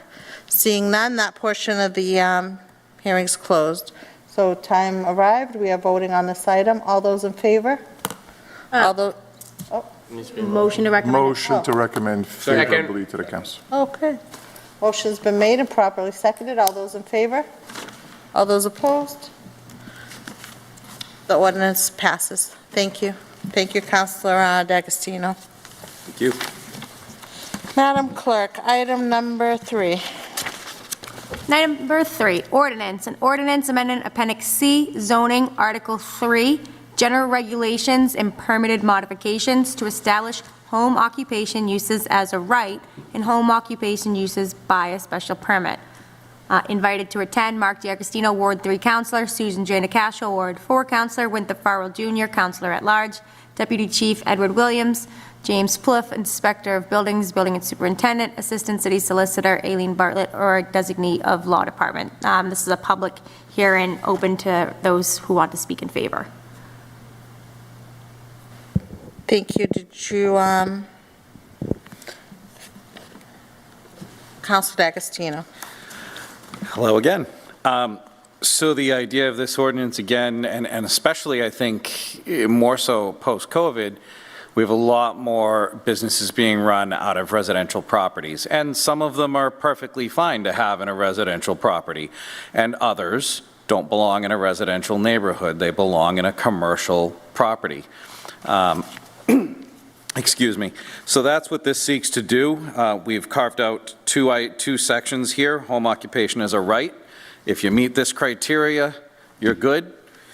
Home occupation by special permit. If you don't meet the other criteria, you meet this criteria, you come in for your special permit, and if it's granted, then you're good to go. If you don't meet any of these, then that's something that really ought to be in a commercially zoned area. And I'm sure I'm not the only counselor that's received phone calls from folks in residential areas, you know, taking issue with some of the commercial activities that are now going on in residential neighborhoods. I can think of one example. I got a call about a gentleman, well-intended, running a business, but he had it's like a machine that did that seal coating. And he'd fire that up, and it would start smoking, and there'd be smoke coming out of the thing, and the neighbors would complain about it because they could smell that as it was heating up, right? And is that something that we really want in a residential area? So again, that's just one example of the various different, calls I know I've taken, and I'm sure you guys have, of things that maybe need to be pushed into commercial zones. So anyway, so that's the idea here, is to give the building department something that they can actually enforce when these are an issue. Thank you, Councilor. Councilor Lally. Thank you. As you recall, I was with you when this was getting put together. This is just something sort of late game that I've sort of picked up on, that I said, geez, but I didn't think of that. Number 9, under home occupation as a right. Parking is limited to no more than 2 commercial motor vehicles which shall not be parked on the street and are registered with the city clerk. Registered with city. Oh, that's the next one. But it sort of drops off and just says and. One of the biggest problems that I'm running into, and I'm sure that a lot of my colleagues can say the same thing, is even if there's 1 or 2 commercial vehicles, they're parked on the lawn.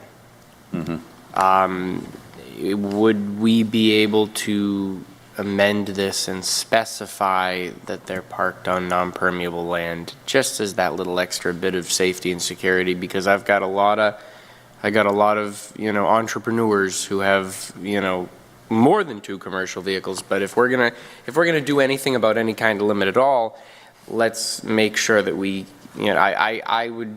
I would like to get your thoughts on addressing it so we can keep them off lawns, because that's one of the biggest complaints that I get. I know Commissioner Plouffe can testify to that.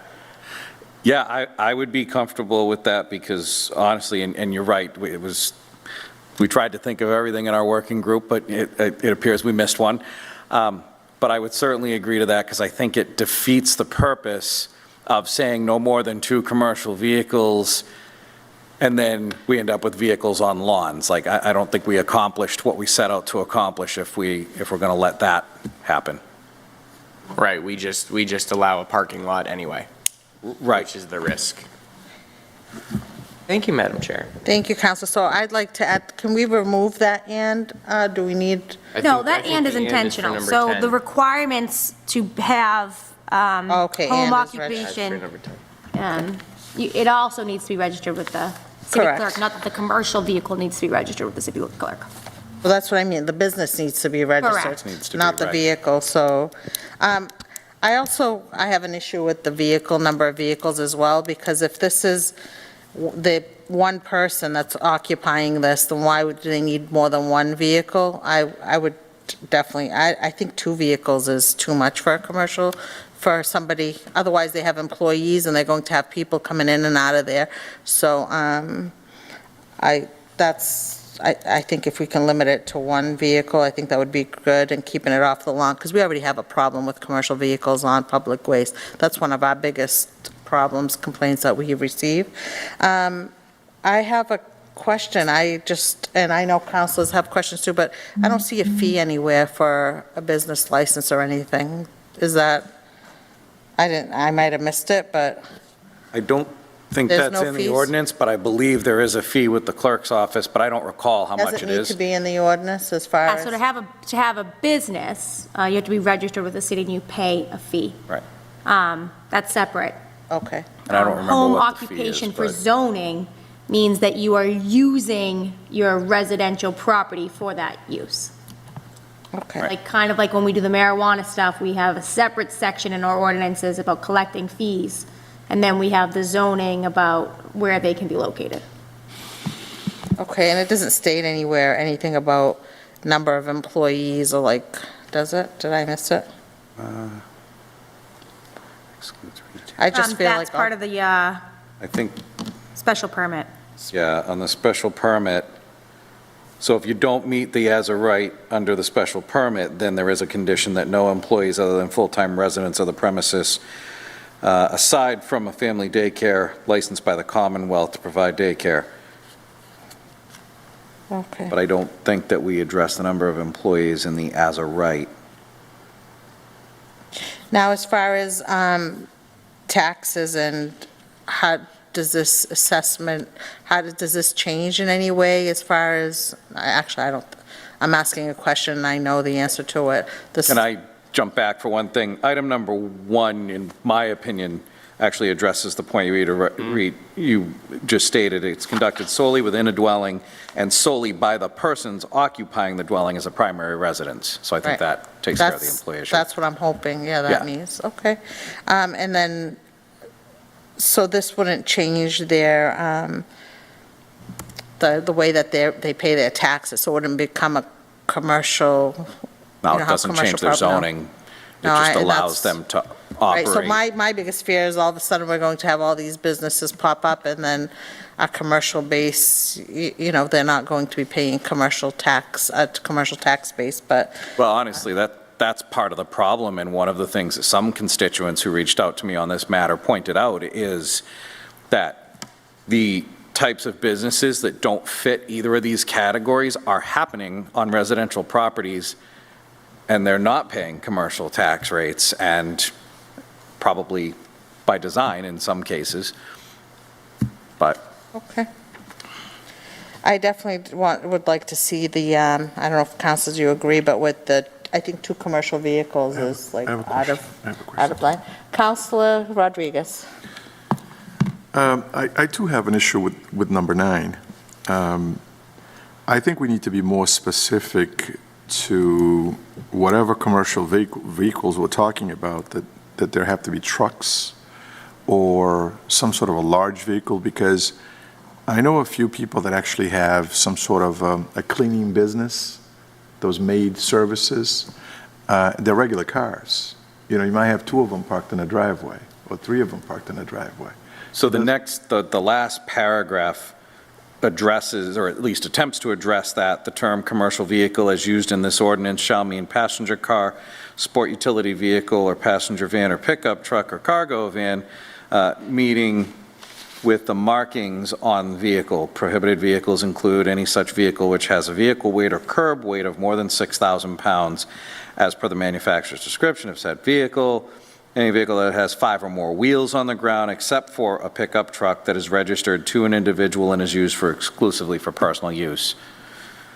So I don't know if that addresses it for, at least we attempted to address that there. Maybe we can. It doesn't do it for me because that first sentence, in a sense, kind of confused the daylight side of this, because it's saying the term commercial vehicle as used in this ordinance shall mean passenger car.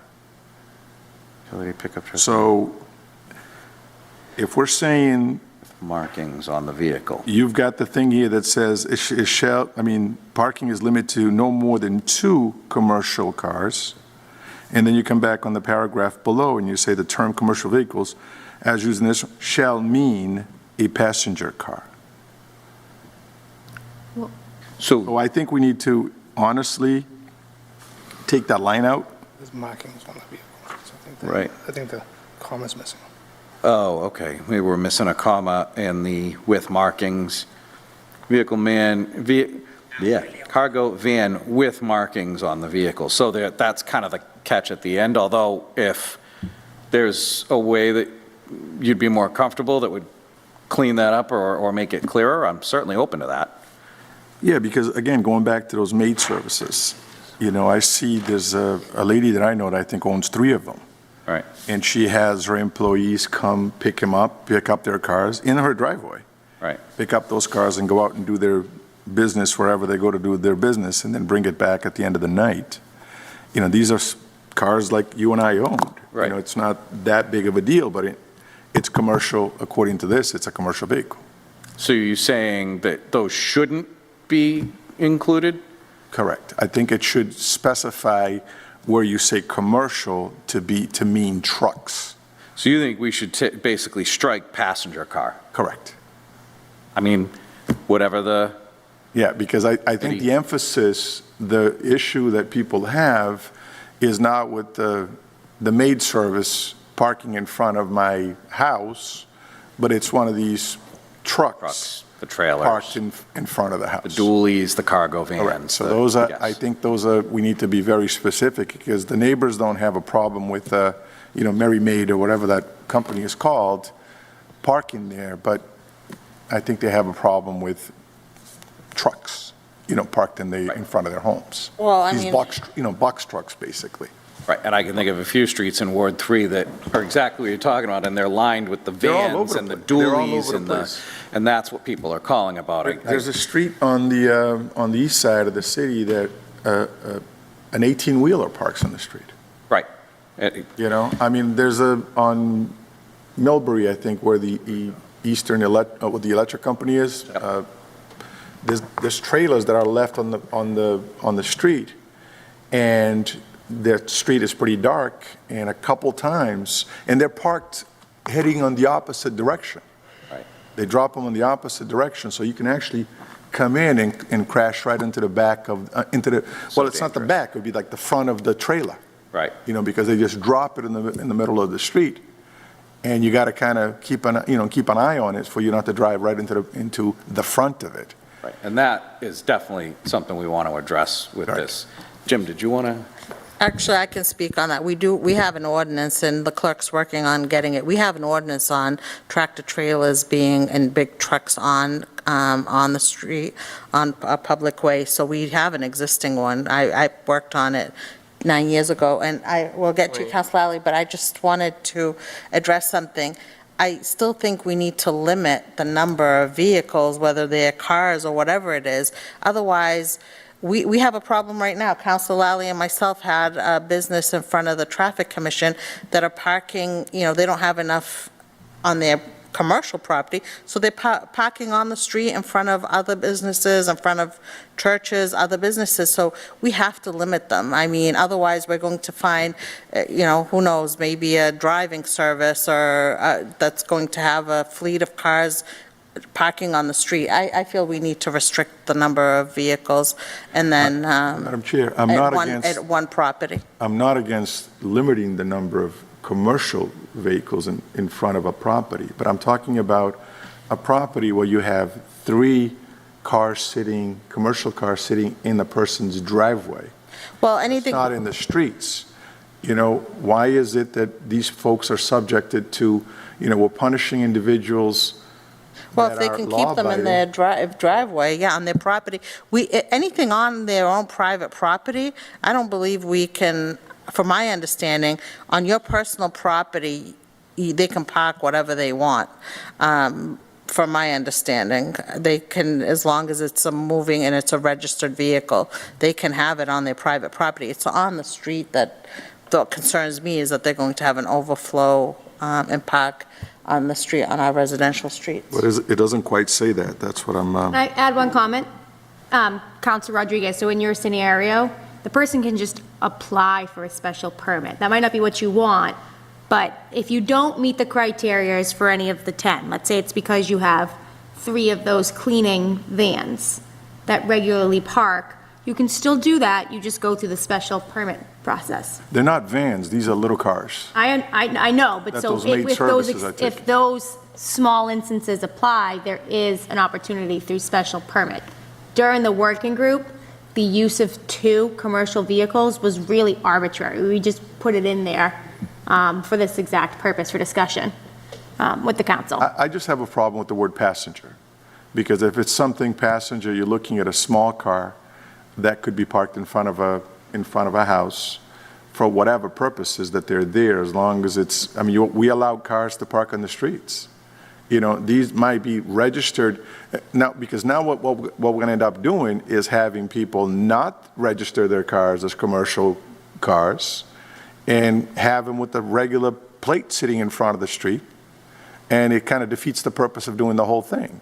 Right. So I think if we remove the passenger side of things, because, again, I've been in this council for 10 years, and I have not received a single call for somebody complaining about one of those little 4-passenger, Mary Maid cars. Corolla or Right. Camry. But at the same time, I've received gazillion calls over, trailers and box trucks and all that other stuff that are parked in the streets that people just don't want it. And I think if we're doing something like this, let's look at it for the purpose of what we're trying to do and not harm those that aren't really a nuisance or a major issue in our community. So just to add to that point of information, councilors, for a vehicle to be a commercial vehicle, they'd have to have a commercial plate. In order to have writing on a vehicle, you have to have a commercial Oh, there's plenty plate. of them with writing all over them with no. Well, commercial plates. that's illegal. That's up to the registry or whoever, the police, to find them. But technically, well, Mr. Insurance Guy, you can't have in order to have writing on a vehicle, you have to have it. Right. So maybe that's something that, enforcement, I don't know, needs to do, or police, I don't know. That's a registry problem that we have no authority on, Madam Chair, I just think that, again, to make it easier and more enforceable, we can go down the street and see a box truck and say, wait a minute, we just passed an ordinance that says 2 of these, no more than 2 commercial, and there's 3 of them, then you pick up a phone and you call somebody. I don't want people to sit there and basically look into three little cars parked one in front of the other as a major nuisance in the streets of the city of Brockton. Right. Okay. May I, Madam Chair? One of the things Councilor Rodriguez threw in the chair, if the business, the home business that we're talking about in the first section, is conducted solely within a dwelling and solely by the person occupying the dwelling as a primary residence, they won't have Yeah. 3 cars with employees coming to it. Because that section is meant for the lawyers that work out of their house, the piano teacher that's going to be teaching classes to the neighborhood kids, those kinds of occupational businesses. If you comply with number one, you're not going to have 2 commercial cars in your driveway anyways. Might have Because- 2. You probably Might have 2, but you wouldn't necessarily have 3 or 4, because you're already limited by who can actually operate in this. Right, but depending on the number of people that live there. But people run home offices all over this community. And you can run a cleaning business out of your home, as long as you're not doing cleaning in the home. You can run it as a subcontractor or a contractor of.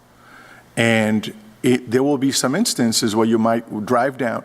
My fear, Commissioner, is that somebody drives down and sees 3 of these little Toyota Corollas, one behind the other, and says, wait a minute, the city just passed an ordinance that no more than 2 commercial vehicles can be on the streets in front of a dwelling. And picking up the phone and utilize resources that we can put elsewhere, that's not really a nuisance to the city. That's what I would try to avoid.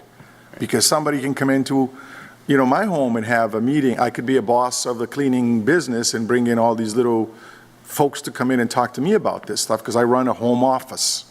And they can come in and park one behind the other in front of my house. I'm sure you don't want to get that call and say, oh, there's 3 commercial, vehicles in front of this house, and having to go chase things that are not nuisance, are not really bothersome or bothering anybody, versus a box truck or a trailer or something like that. That's why I just have a little bit of a problem with this passenger car. Sure. Because those are little things that we're talking about, and it happens on a regular basis. I see them parked on the streets because there's a couple ladies that I know that run those businesses, and once in a while they'll have a meeting with their folks, and they're one behind the other. You see them all there parked. Because with this ordinance, it would force us to make a phone call to the police department or whatever to enforce this particular ordinance, and that's what I would be trying to avoid. Can I make a suggestion on language? So if you could have the term commercial vehicle as used in this ordinance shall not mean a passenger car, sports utility vehicle, or a passenger van, or a pickup truck or cargo van meeting with markings on the vehicle, but shall include the prohibited vehicles being the other ones. So that it accomplishes allowing those vans, because that's not your concern. Your concern is to not allow the prohibited ones. No, I think that might be a little more broad than I would be comfortable if we just struck passenger car. Honestly, I think. And leave it alone. Yeah, leave it alone, strike passenger car would be my suggestion, and if later that becomes a problem, We add it in. we can always add it in. But let's, to Councilor Rodriguez's point, let's address the issue that is the sore Elephant in the thumb. room. Right. Also, Councilor Lally. Thank you, Madam Chair. I would definitely say, to Councilor Rodriguez's point, yeah, the calls I get are not for, a couple of Toyota Corollas or anything like that. It's somebody who's got a couple of box trucks that they're leaving beside their house or behind it. They're getting them started up, nice and early, and they're off to the races. A couple of, a lot of work vans,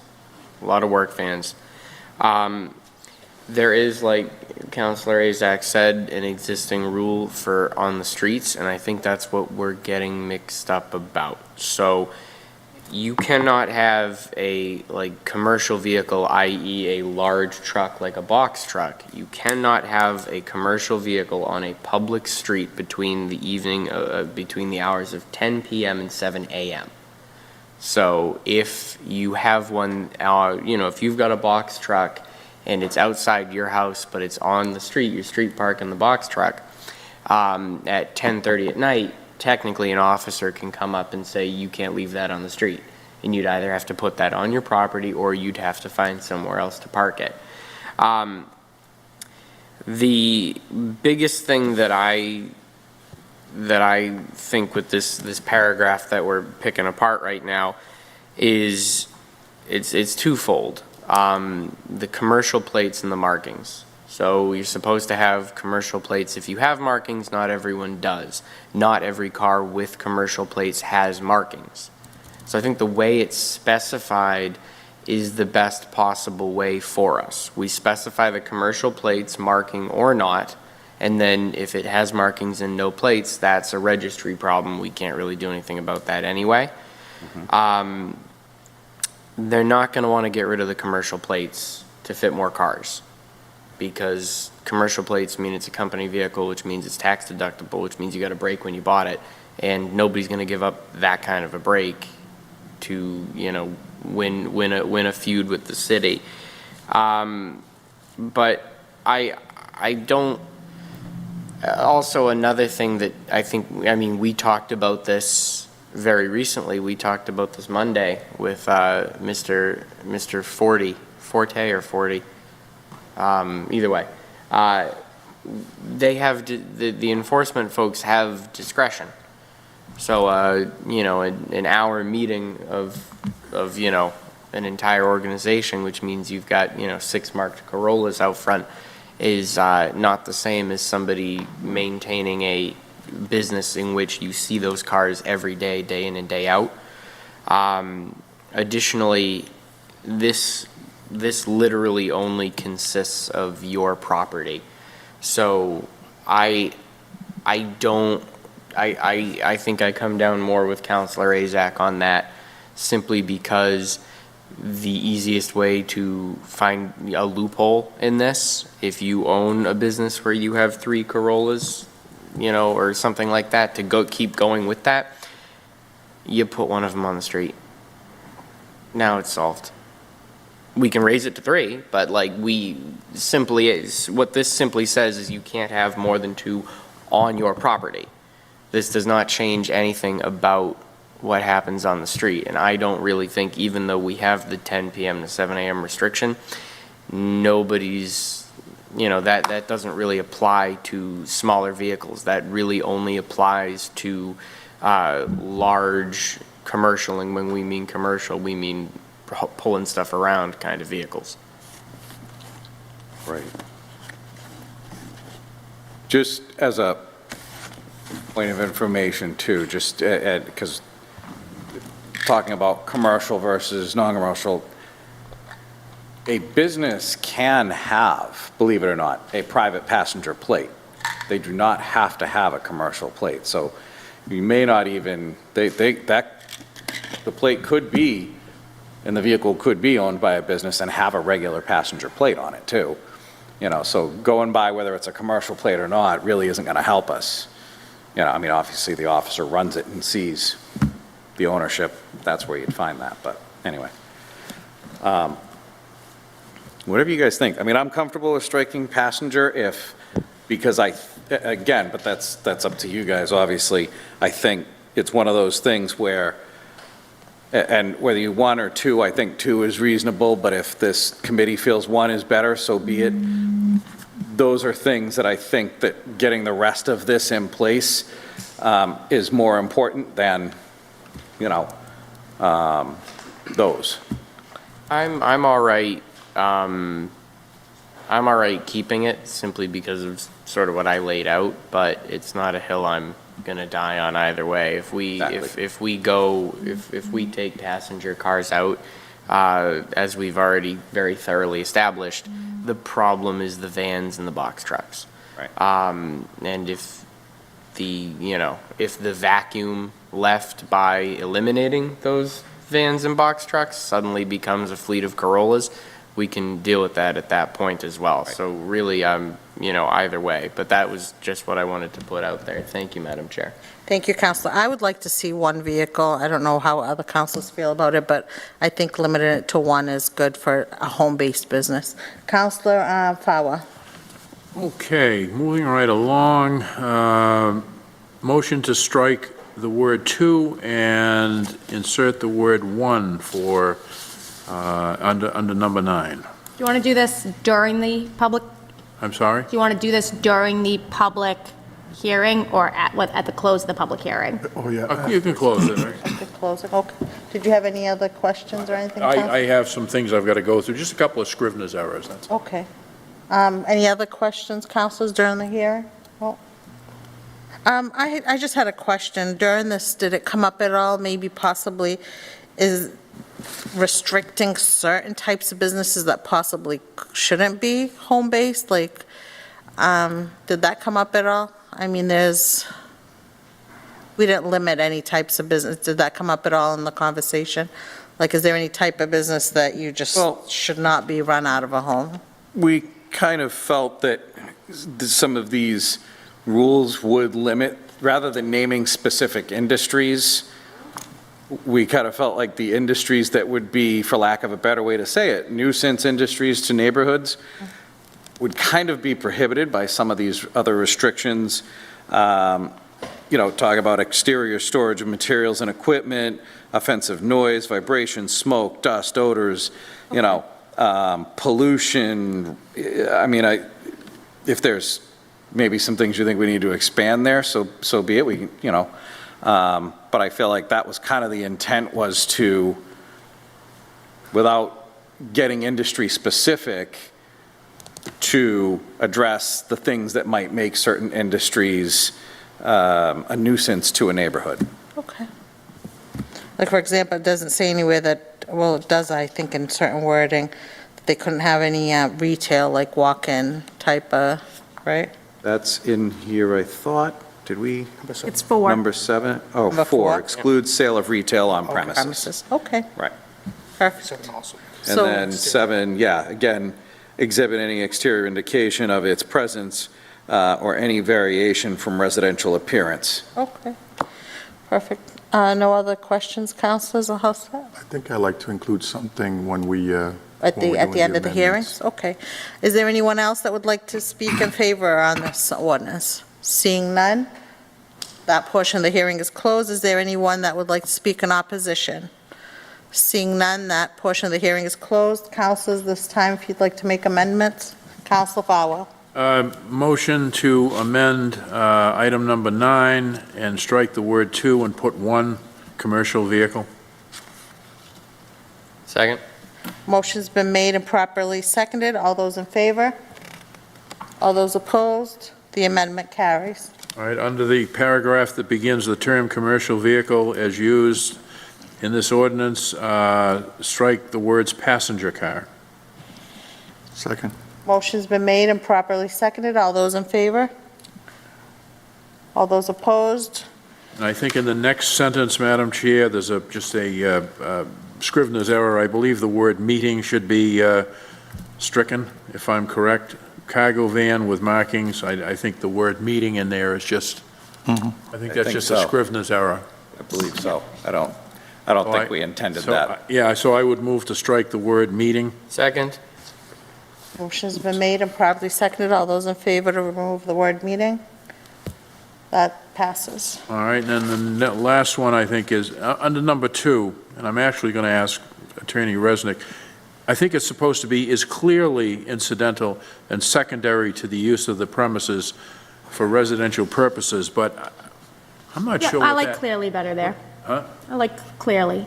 Right, but what does that mean legally? Is clearly incidental? I mean, if you're using it for residential purposes, and let's say you're, I don't know, running an arts and crafts studio there, is that clearly incidental to? I think what it means is that you don't have a house that is actually like a law firm.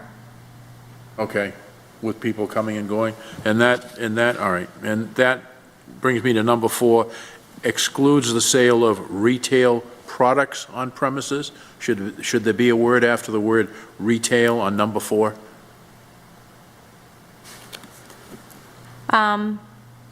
Should be retail something, I mean. I think it's it's retail, selling of something, Yeah, I correct? Selling So- direct to consumer of. Excludes retail sales on premises? Would that be a better way to put it, Attorney Resnick? If I may, through the chair? Well, so like when we call marijuana, we call it retail marijuana. Right. Retail, Products? yeah, I think has expanded in its use, but. I'm just thinking, If I, point of Councilor Lally. information, I think Counselor Farwell is onto something, but I think the word we need to home in on is sale. I think retail is the right word for it, but instead of sale of retail, it has to be something where we're saying you can't use it for retail purposes. I think sale is the word that's throwing this. Retail business. I'm just, councilors, I'm just looking at this from the other side of the bench here, where I'm a resident, Yeah. and I read this, and I mean, we may all know what we mean and what we're trying to do here, but would the average person who reads number 4 excludes the sale of retail on premises, retail what? Products? What about retail sales, putting Retail sales sales? after retail? Products. But Excludes retail purposes. purposes, Something like that. I mean, it was just brought up crafts and crafts classes, even if they go, somebody has an arts and crafts studio where they're making pottery, they're actually selling you the pottery and you're leaving, so sales. But so then you're asking yourself, one, should they be doing that in a residential neighborhood? 2, they can just go through the special permit if that comes up. But the language you want to use there, whatever, your discretion is fine. Well, what would you recommend? Because you're smarter than I am in this. I think excludes the sale of retail on premises is consistent language, but But it is, because we all know what it means, but for someone who reads this, they may not. So I think I'm going to suggest that we change it to excludes retail sales on premises. Strike the word "the" and "of," and instead say excludes retail sales on premises. It actually, I just think the average person will understand that. It's very good, clear. Okay. So I Motion's would been move made. to do that. Can we add something else to that item? It's up to you, whatever we can do to make it right. You're on the amendment, so. Since you're doing the amendment, can we add, because one of the issues that, through the chair, one of the issues that we're having here in this city as well, and I get complaints constantly from hair salons, that people are conducting that business in their homes, causing harm to these hair salons that are actually paying rent on their rental spaces to conduct those businesses. And now they're losing businesses to individuals that are actually conducting this at home. Well, So we gotta, at least if not an enforceable thing, because we don't know exactly what's going on in every single home, but at least if we put something in the books, it'll prevent, or at least it might send the fear of, or actually allow some, residents to be able to pick up a phone and call the authorities and say, at that particular address, they're doing, hail braidings and cutting and shampooing, all that other stuff that could be done at the hair salons, but they're doing it now in their homes without paying rent like the hair salons are. We also have a lot of properties that are conducting or holding these after-hour parties throughout the city. Honestly, it's because I think we don't have an ordinance in the book that kind of scares people away from doing something like that. I think we need to include that somewhere to say that it's illegal and against the law to do that. So since we're actually defining some of the uses of homes, I think we need to kind of put at least those 2 things in there somewhere. Deputy Chief, did you want to comment on? Just a comment, if they're doing hairdressing or barbering within their home, that's a license violation. If they're a licensed hairdresser or barber, so that would be a complaint that would be handled through the state. They would come down and investigate that. We've done it many times in the past. When we found out that's happening, we call the Board of Barber Overseers or the Board of Hairdressers, and they come down and investigate. And usually it stops after that happens because they don't want to lose their license. But Chief, one of the things that at least I was told by a lady that actually runs one of these legit establishments in the city, they're saying that they're losing their employees who are not licensed through the state because the establishment is licensed, and these employees are now going home and taking clients with them to do this work in their homes. So if they're operating a hairdressing or a barber salon without a license, you can't cut a person's hair or work on a person's hair without a license, whether you do it at home or in a shop. The shop has to be licensed, but so doesn't every employee in there that's actually cutting people's hair. That's a request, that's a requirement of the state. There's a lot of subcontractors that work in these places that are not necessarily licensed. I know that the barbers are, but the people that work under them are not necessarily licensed. They should have apprentice licenses if they're working under the barber. But my issue is more with these folks basically taking this business at home and these individuals not having anything to kind of hold them accountable for doing this work in their homes. So I think the state would come down and find them working as unlicensed beauticians or barbers and take action against them for being unlicensed. But why can't we put something in this ordinance that we're doing saying you're not allowed to do that in your homes? At least it's in there, and as we are publicizing some of these changes that we're putting into play, that there's something in writing here that says that.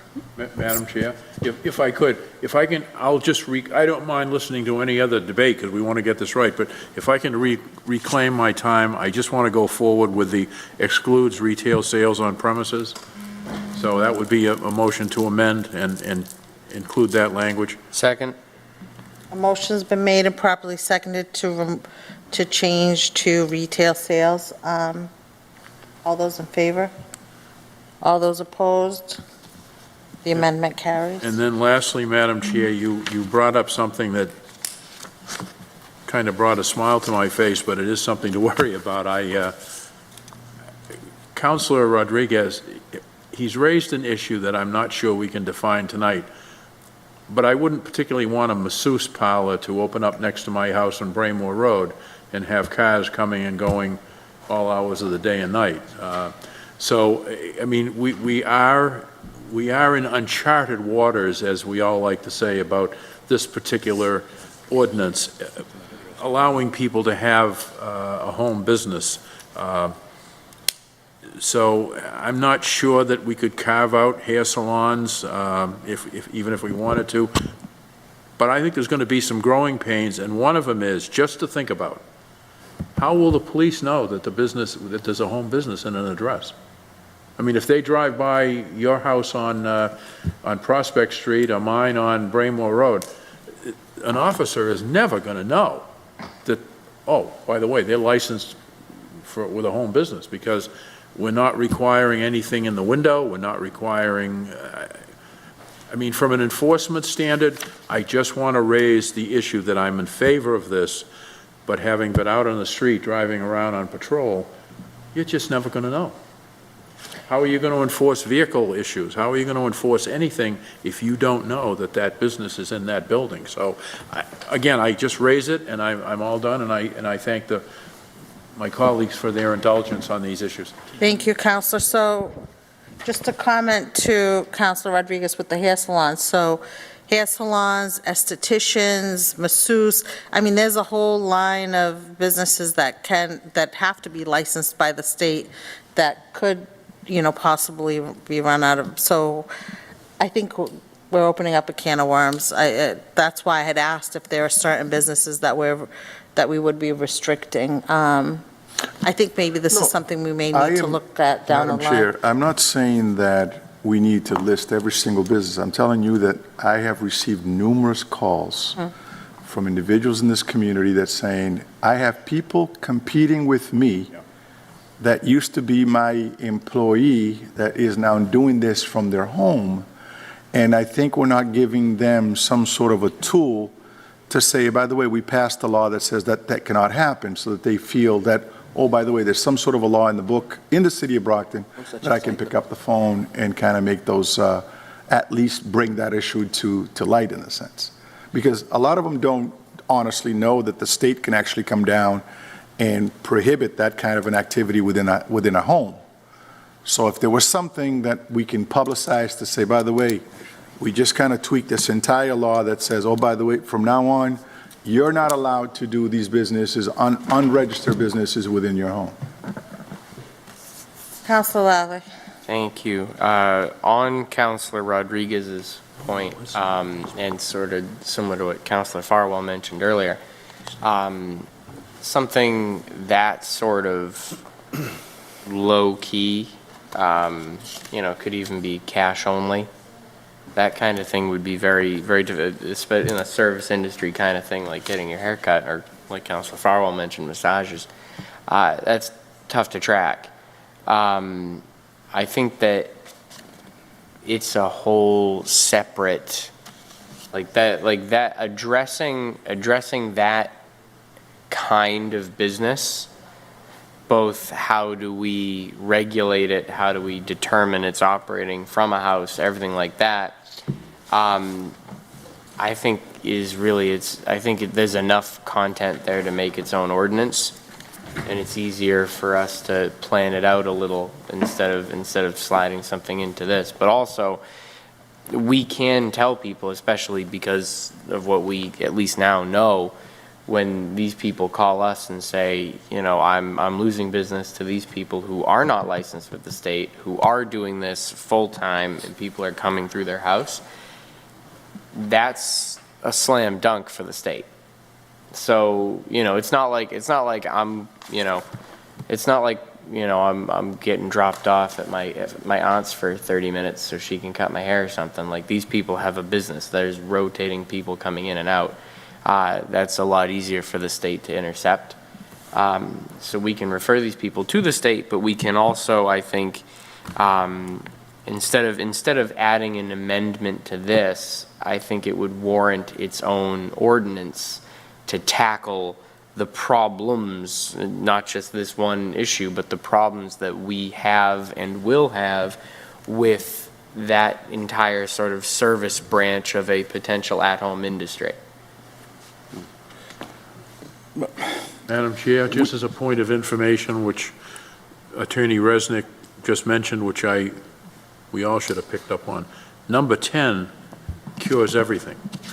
You're operating a beauty salon, a masseuse parlor, an arts and crafts studio. If you're not registered with the city clerk, you're in violation of this new ordinance. And so then we step in and we take the appropriate, you know, education first, and then, if no cooperation, enforcement. So I think, unless I'm wrong, Councilor Rodriguez's concerns are cured by number 10.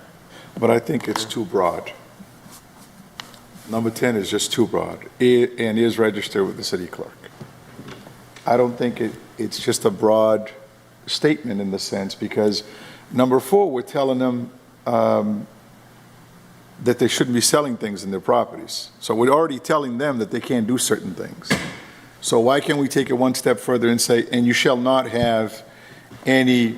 run any business out of your business that actually is unlicensed and all that other stuff, but to be descriptive in the sense, so it's in the law itself, so that we can give those residents the power to say, oh, wait a minute, they just passed this because our concern was heard, so they passed that as well. Now you're giving them some tools to pick up the phone and make a phone call.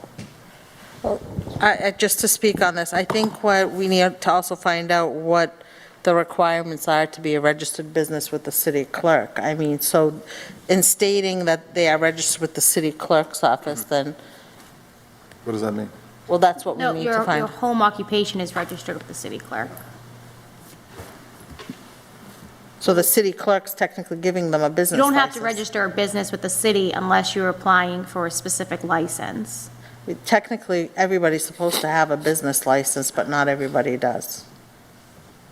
Once again, that's what it comes down to. The laws are for the law abiding, so anybody that doesn't want to follow them, doesn't follow them. So I think in creating these, we're just trying to create something that's enforceable, that in case somebody does go out, that they can enforce it. So I don't know if you want to tackle this No, I'm evening? just saying that Attorney Resnick, what did you say about the register of the business? I can get it for you. No, what you just said as far as, So to have a home occupation, you have to register with the city. It would be, well, why don't we add that? it says right there. Says it. Is registered with the city clerk. Right, but I'm saying a home occupation, address that in there, so at least it's visible in that versus just registered with the clerk. Is a home occupation registered with the city clerk? Home occupation business needs to be registered. Counselor D'Agostino. Just a suggestion, we were kind of spitballing here. Would it cure the concern if we maybe added a number 11, and I have 2 suggestions, one being perhaps it's, say, licensed by the state where required, because not every business has to have a state license, but many do. So that would take care of the exact issue that Councilor Rodriguez is bringing up. Or, and this one's a little more vague, the other option is to say that it doesn't generate excessive foot traffic. I'm not sure. I mean, those are. It's already there. Or. Says that. What's that? Number 8. It says it with the It special is kind of permit. in number 8, so we Great. do cover that, you're right. Right. So maybe we just add in, is licensed by the state as, if required. Point of information. Counselor Lally. The concern that the counselor brought up was that he wanted this to come right out at number 10 and say that the home occupation is registered with the city clerk. As this reads grammatically, this is broken down into bullet points. This is the second half of a sentence. The first half of the sentence is right above it where that ends with the colon, right under home occupation as a right. One home occupation may be allowed on any premises as a right, provided that the home occupation, and then insert that item there. So the sentence already reads, provided that the home occupation is registered with the city clerk. That's how it reads already.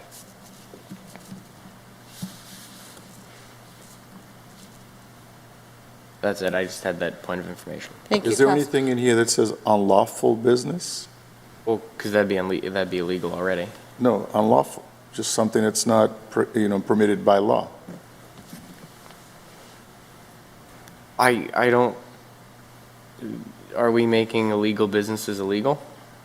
No, unlawful, meaning that you didn't get, cutting somebody's hair is not unlawful, but if you're doing it for money, it becomes unlawful. Right, because they're not registered with the clerk and they don't have the proper registration with the state.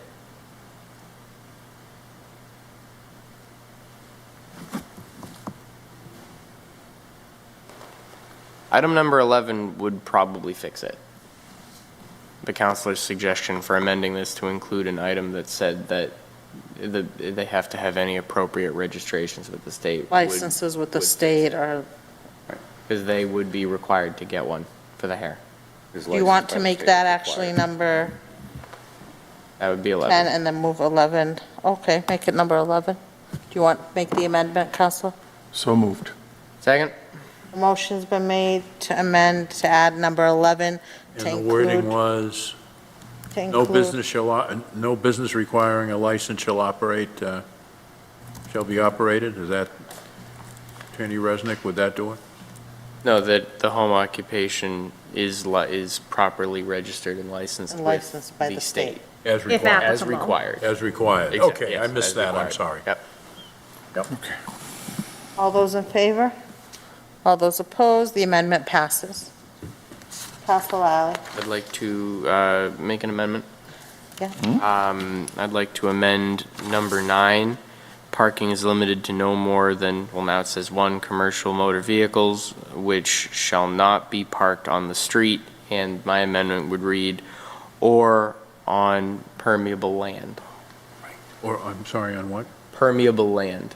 Any land that, that isn't paved over, like basically the lawn, but Yeah. that's how we're Okay. wording it. A motion's been made, a second, properly seconded. All those in favor of the amendment? All those opposed? The amendment passes. Thank you. I also had an inquiry for the clerk. On number 2, did we ever make the motion to change that from clear to clearly? Yeah, I had it with Counselor Farwell. Oh, it was done with when he did the number 4? exclude retail sale. Okay, perfect. That's all I have. Thank you, Madam Chair. Thank you. Is that it, councilors? Then we'll entertain a motion to, Motion to recommend favorably as amended? Second? a motion's been made to recommend this favorably as amended to the full city council. All those in favor? All those opposed? The ordinance passes as amended. Thank you. Thank you, gentlemen. Madam Clerk, item number 3. 4. 4, okay, We've sorry. moved along. Ordinance, an ordinance amending Article 3, General Regulations and Permitted Modifications of the City Ordinances to establish restrictions for portable storage containers in residential, commercial, and industrial zones. Invited to attend, Mark DiAgostino, Ward 3 Counselor, Susan J. Nicastro, Ward 4 Counselor, Winthrop Farrell Jr., Counselor at Large, Deputy Chief Edward Williams, James Plouffe, Assistant City Solicitor Aileen Bartlett. This is the public hearing now open for those who wish to speak in favor. Thank you. Good evening, Councilor D'Agostino. I have to tell you, this was one of my biggest pet peeves, so I am so glad it's before us. I don't think we realize how much money we're losing in having all these businesses or homeowners having these containers everywhere. So, people don't realize that they can have these containers and not pay anything on them. So this is, I'm glad to see this. Thank you. Would you like to speak on it? I would love to speak on it. To going along with what Councilor Asak said, we all know we have an issue in the city with these containers showing up, both in residential areas where maybe they don't want to have to worry about adding another structure, or maybe they can't get approval for an appurtenant structure or another structure on the property, and so this is the way around that. We're also seeing commercial businesses that will get many of these containers and put them on the property, and again, getting around if they need to build another structure, not doing that. And yes, there is a tax revenue issue, and in residential areas, again, with no limitations on how long these containers can be there, that's another issue. If you're packing up to move, so be it, and there are options in here if you're packing up to move, and you can even renew that permit once, I believe we did. So it's pretty flexible for folks that are packing or doing construction, and you can understand why they might need to have that there for a period of time. The goal is to say to both commercial, industrial, and residential, this is not a way to skirt zoning, building codes, and taxes, because unfortunately with these containers, those things are also happening as a side effect. Thank you, Counselor. And I like that we're stating in these ordinances what departments are enforcing these ordinances, because I think a lot of times there's some kind of questioning of who needs to enforce these, so that I like that the building department's in here and that they'll be enforcing this. I think it's really important. So any questions, Counselors? Counselor Fowler? And I should have, again, I apologize, thought of this earlier. Portable storage containers shall not include, I'm sorry, this is at the top of the page. Portable storage containers shall not include storage trailers registered with the Registry of Motor Vehicles. Question to our legislative counsel, I'm just concerned that somebody could dump a box from a tractor-trailer unit on their property or in their backyard and use that because it's registered. Am I overthinking this, or is that a valid concern? I think that one came from Deputy Williams.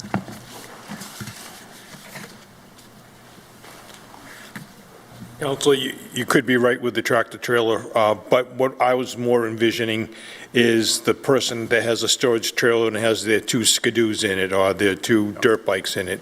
That's what I was trying to get away from, that. We had a picture posted recently from the east side where someone said, how could this happen to my city? And I think there was a box from a tractor-trailer. We've recently had 2 complaints with tractor-trailer boxes, and neither of them have been registered.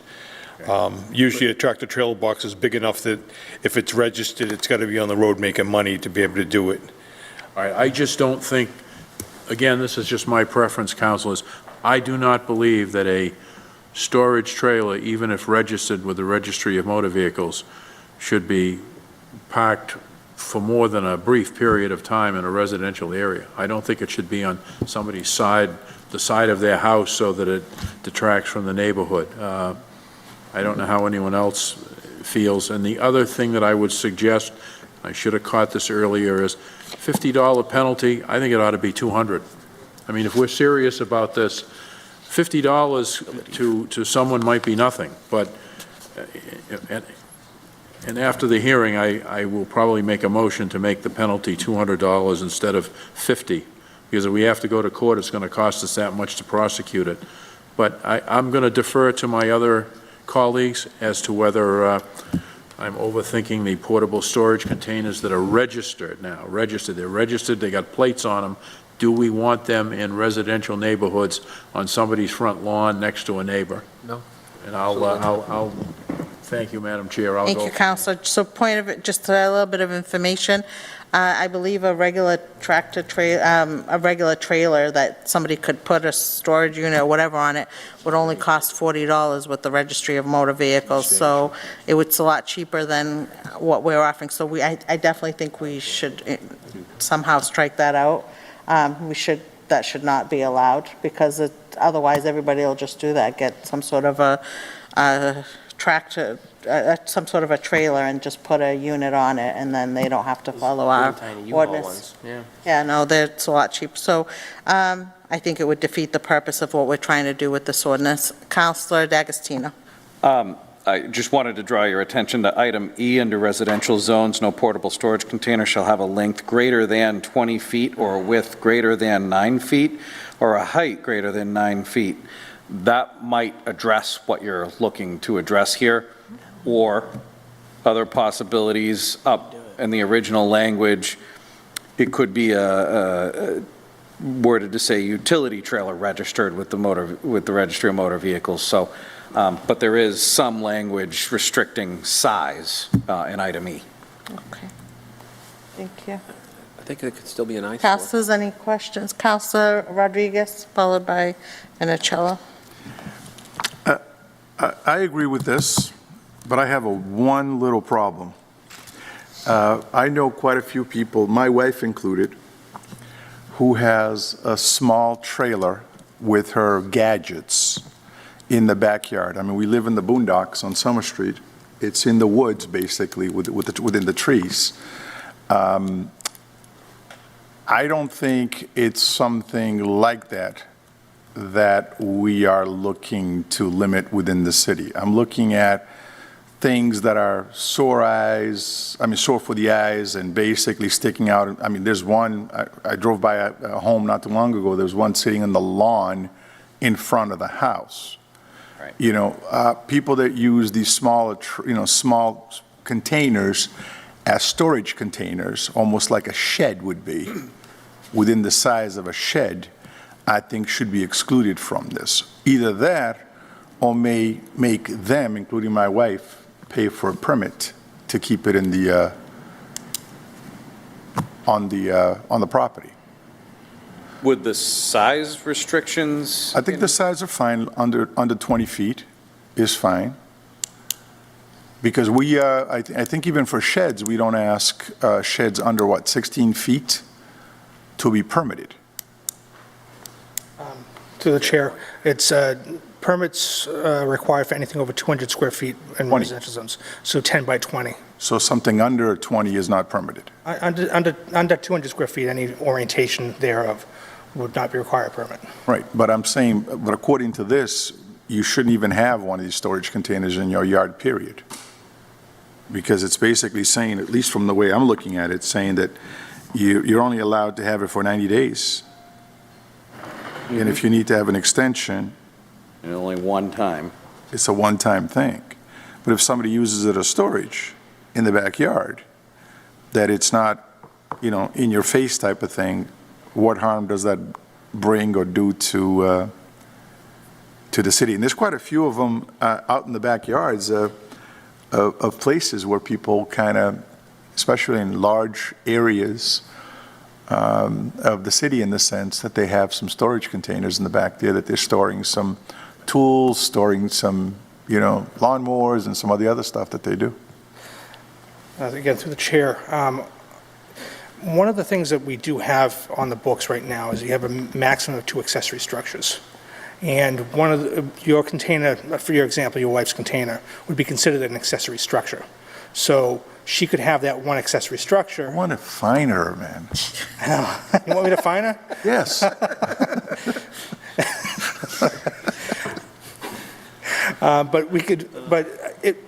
Language that would indicate that a small personal container like that to be used as a one of the accessory structures within the setback requirements of the zone. So that's exempt? Something like that could exempt it for those particular uses, but we don't want someone that has no property to put it on their front lawn, or Correct, put it on the correct. side lawn, Okay, even if it's that small. okay.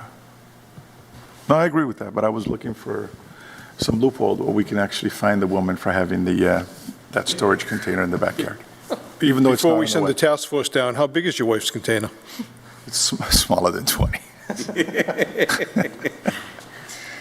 I have Thank you, just, Madam Chair. thank you, Counselor. So Superintendent Plouffe, what are the, I believe the purpose of this ordinance is to kind of clean up, beautify the city.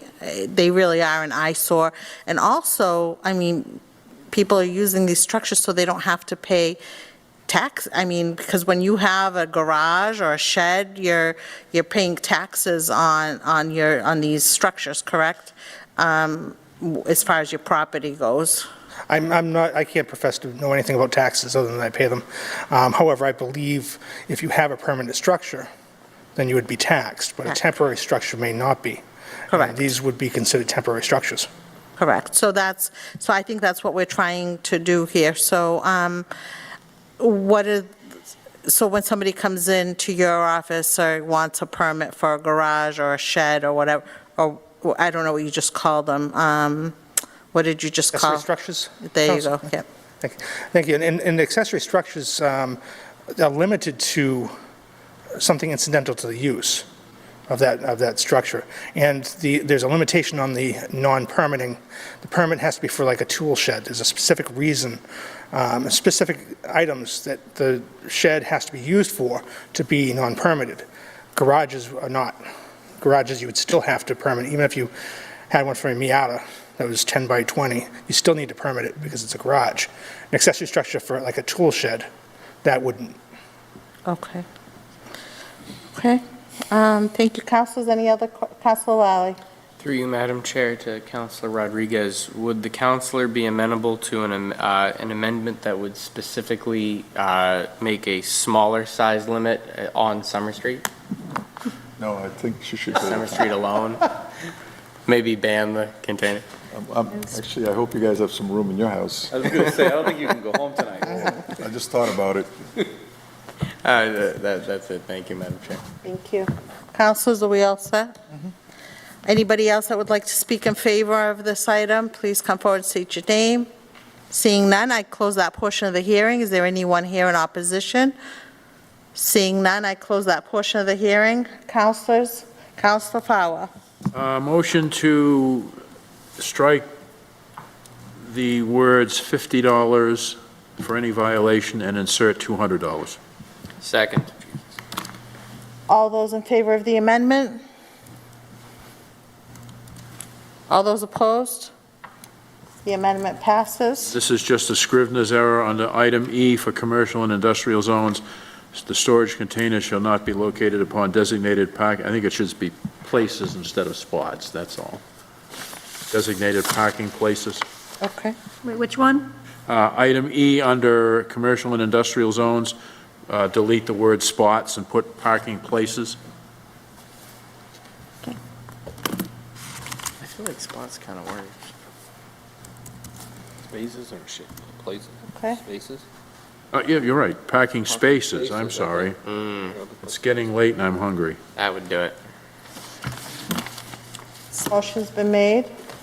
For spaces, not For places. spaces, I'm sorry. Spaces. Is there a second? Second? Motion's been made and properly seconded. All those in favor? All those opposed? The amendment passes. We better Anything keep else, councilors? motion to send back to One the full city council. Second, are we favorably. keeping the language on the portable containers, the RMV?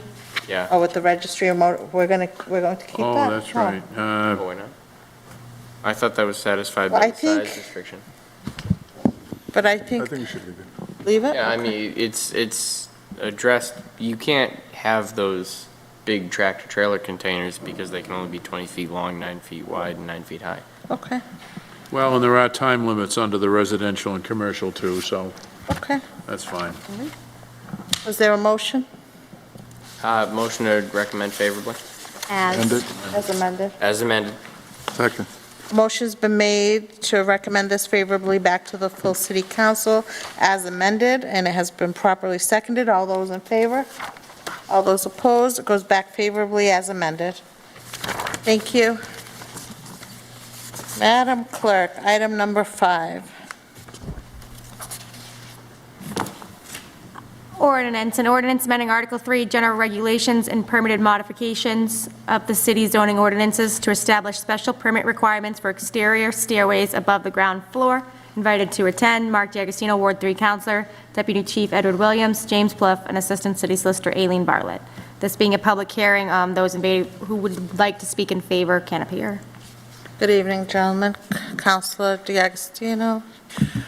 Hello again. So the idea on this one, this was an issue that the building department raised. There is a carve-out on this, by the way. You'll see in there for single-family dwellings are excluded from this. The issue that they wanted to address is somebody that comes in, puts a set of stairs up, and then creates an illegal apartment on an upper level. And so with this, that would hopefully give them, the building department, the tools they need, the ability to stop that and address it. Superintendent Pluff, did you want to speak on this? Thank you, yes. Thank you, Madam Chair. And if I may approach and provide pictures of some stairs. That would be great, thank you. Yeah. So has this come up often in front of zoning with these? I think I've been to a meeting where I've seen one. Well, Madam Chair, it's not so much at zoning, although we do see them at zoning, but it's been numerous occasions throughout the years where stairs are built to upper floors under the guise of extra means of egress out of their structures. And I'll just give an example. On Ellsworth Street, there was a one-family house or a two-family house, which had 3 floors. And they wanted to put a second means of egress out of the 3rd floor. I said, well, what do you need that for? And they didn't meet the dimensional requirements, so I had to send them to the zoning board anyways. But the intent is to probably create a 3rd unit in a lot of those situations. 2 means of egress are only required out of each unit. And in a single-family house, you only need 1 means of egress and a means of escape.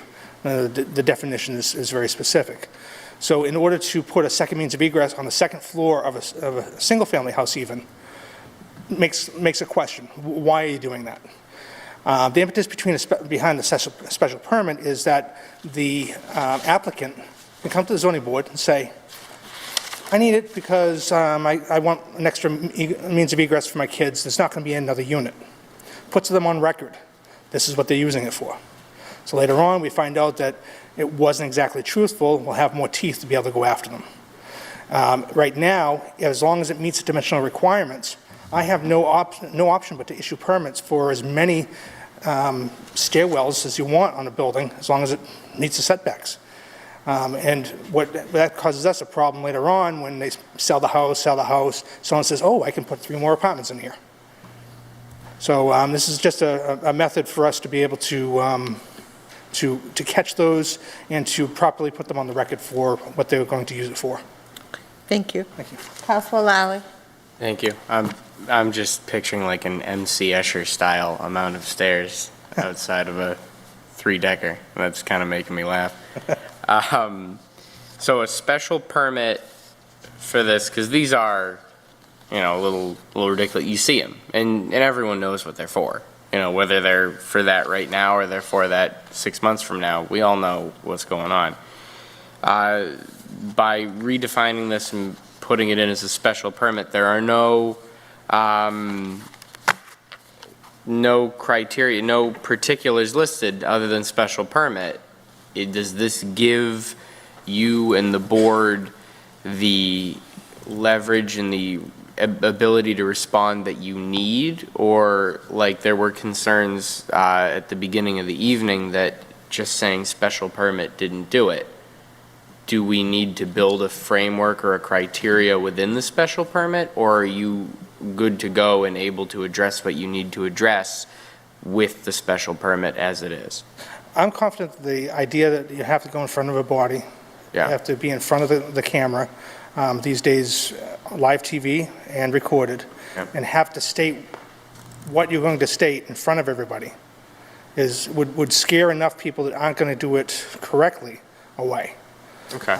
I do believe that would be a good way of doing it to get people on the record. Just to, as far as the special permit itself, even though there's no hardship required, special permit's not a guarantee. No. And the board could say no. No, that's what we were talking about earlier, is a special permit is something that it's easier to apply for, but it's a lot easier for the board to deny. Yes. So it's a double-edged sword. Okay, but that's all right. And as long as you're good with it, that's what I had. Thank you, Madam Chair. Councilors, any other questions? We'll entertain. Send favorably back to the full city council. Got to close the hearing. Oh, yeah, right. Oh, that's right. Is there anyone else that would like to speak in favor? If so, come forward and state your name to the clerk. Seeing none, I close that portion of the hearing. Is there anyone in opposition? Seeing none, I close that portion of the hearing. Councilors? Motion to recommend favorably. Second. A motion's Can I been, just ask a question on the motion? sure, Councilor Rodriguez. Were these permitted, Superintendent, Commissioner? Those were pictures that the deputy was found today, driving around. I would say at some point, some of them may have been, some may have not been. I mean, this one here looks pretty scary, to be honest with you. Yes, a lot of those look scary. One of them has a window as a door. And Well, I can understand that they have, like off a window or something, because if you got a two-level first and second floor, you might put an escape route or something, but this looks pretty scary. yes, some of them are very scary looking. But I was just wondering if these were actually permitted. I was just handing them, I haven't looked those addresses up to see if they were or not. And Madam Chair, if I may just say about egresses and fire escapes, the state building code for new construction does not allow fire escapes. They only allow fire escapes for existing buildings. Fire escapes and exterior stairways have a distinct difference in definition. An exterior staircase, if you have enough room on your property, has to be built, and you're not allowed to do a fire escape if you had enough room. Fire escapes are only for certain circumstances where you don't have enough room to do the legitimate exterior staircase. But the provision in the building code is that they have to be kept free from snow and ice, so that you can egress that building in the middle of a snowstorm or a rain event. That does not mean it has to be enclosed. Preferably, and I think the deputy would probably agree with me, and is that preferably exterior staircases would not exist. I would like to see them enclosed inside, and inside the house, not exposed to the weather at all. As you can see, a lot of those, even if they were permitted 30 years ago, time and degradation from moisture and the atmosphere just make them crumble. So I prefer interior stairwells to exterior stairwells, but I'm not precluded in the building code from issuing permits for exterior stairs. But if we can make it more difficult, put them inside sometimes, and then also make it more difficult for illegal apartments to go in, that's why we wanted this. So, thank you. Thank you. So a motion's been made and properly seconded to recommend this favorably back to the full city council. All those in favor? All those opposed? The motion carries favorably back to the full city council. Thank you again, gentlemen. Madam Clerk, item number 6, and the last one, I believe, correct? Yep. Ordinance, an ordinance amending Article 5, Special Uses of the City Zoning Ordinances, Section 27-38, Standards, to delete subsection 27-38J in its entirety relative to standards on fire warning systems. Invited to attend, Mark D'Agostino, Ward 3 Counselor, Deputy Chief Edward Williams, and James Bluff. This is being a public hearing for those to wish to speak in favor. Good evening. Councilor D'Agostino, would you like to speak on this? Yes, so speaking in favor, essentially what we have in front of us is a housekeeping item, and obviously these two gentlemen can expand further than I will be able to, but long and short of it is, we don't need an ordinance because state fire code covers what the current ordinance covers. And so it's just replaced by state fire code. Questions, councilors? Deputy Chief. Counselor, this was actually my idea. I've had many conversations with councilors about modernizing our ordinances, and this is one section that can confuse people because the requirements are different than what the state building code and the state fire code require. So I just felt, as we were doing this, we might as well just eliminate it and make it a little cleaner. Okay. Motion to recommend favorably? Wait. Oh, yeah. Any other questions, councilors? Okay. And hearings. Do we always do this? So this is because the reason, just to explain to councilors and people at home, the reason these are hearings is they needed to be advertised as their zoning changes. They needed to be advertised in the newspaper and to the public, and that's why they're public hearings. No, we don't usually do this with all ordinances, just zoning change ordinances. So with that being said, is there anyone else here in favor? Seeing none, I close that portion of the hearing. Is there anyone here in opposition? Seeing none, I close that portion of the hearing. Councilors, there's a Motion to recommend favorably. A motion's been made and properly seconded to recommend this ordinance favorably back to the full city council. All those in favor? All those opposed? The motion carries favorably back to the full city council. Is that everything before us this evening, Madam Clerk? That is just a motion to adjourn. Motion to adjourn. Second? The meeting is adjourned. Have a good evening.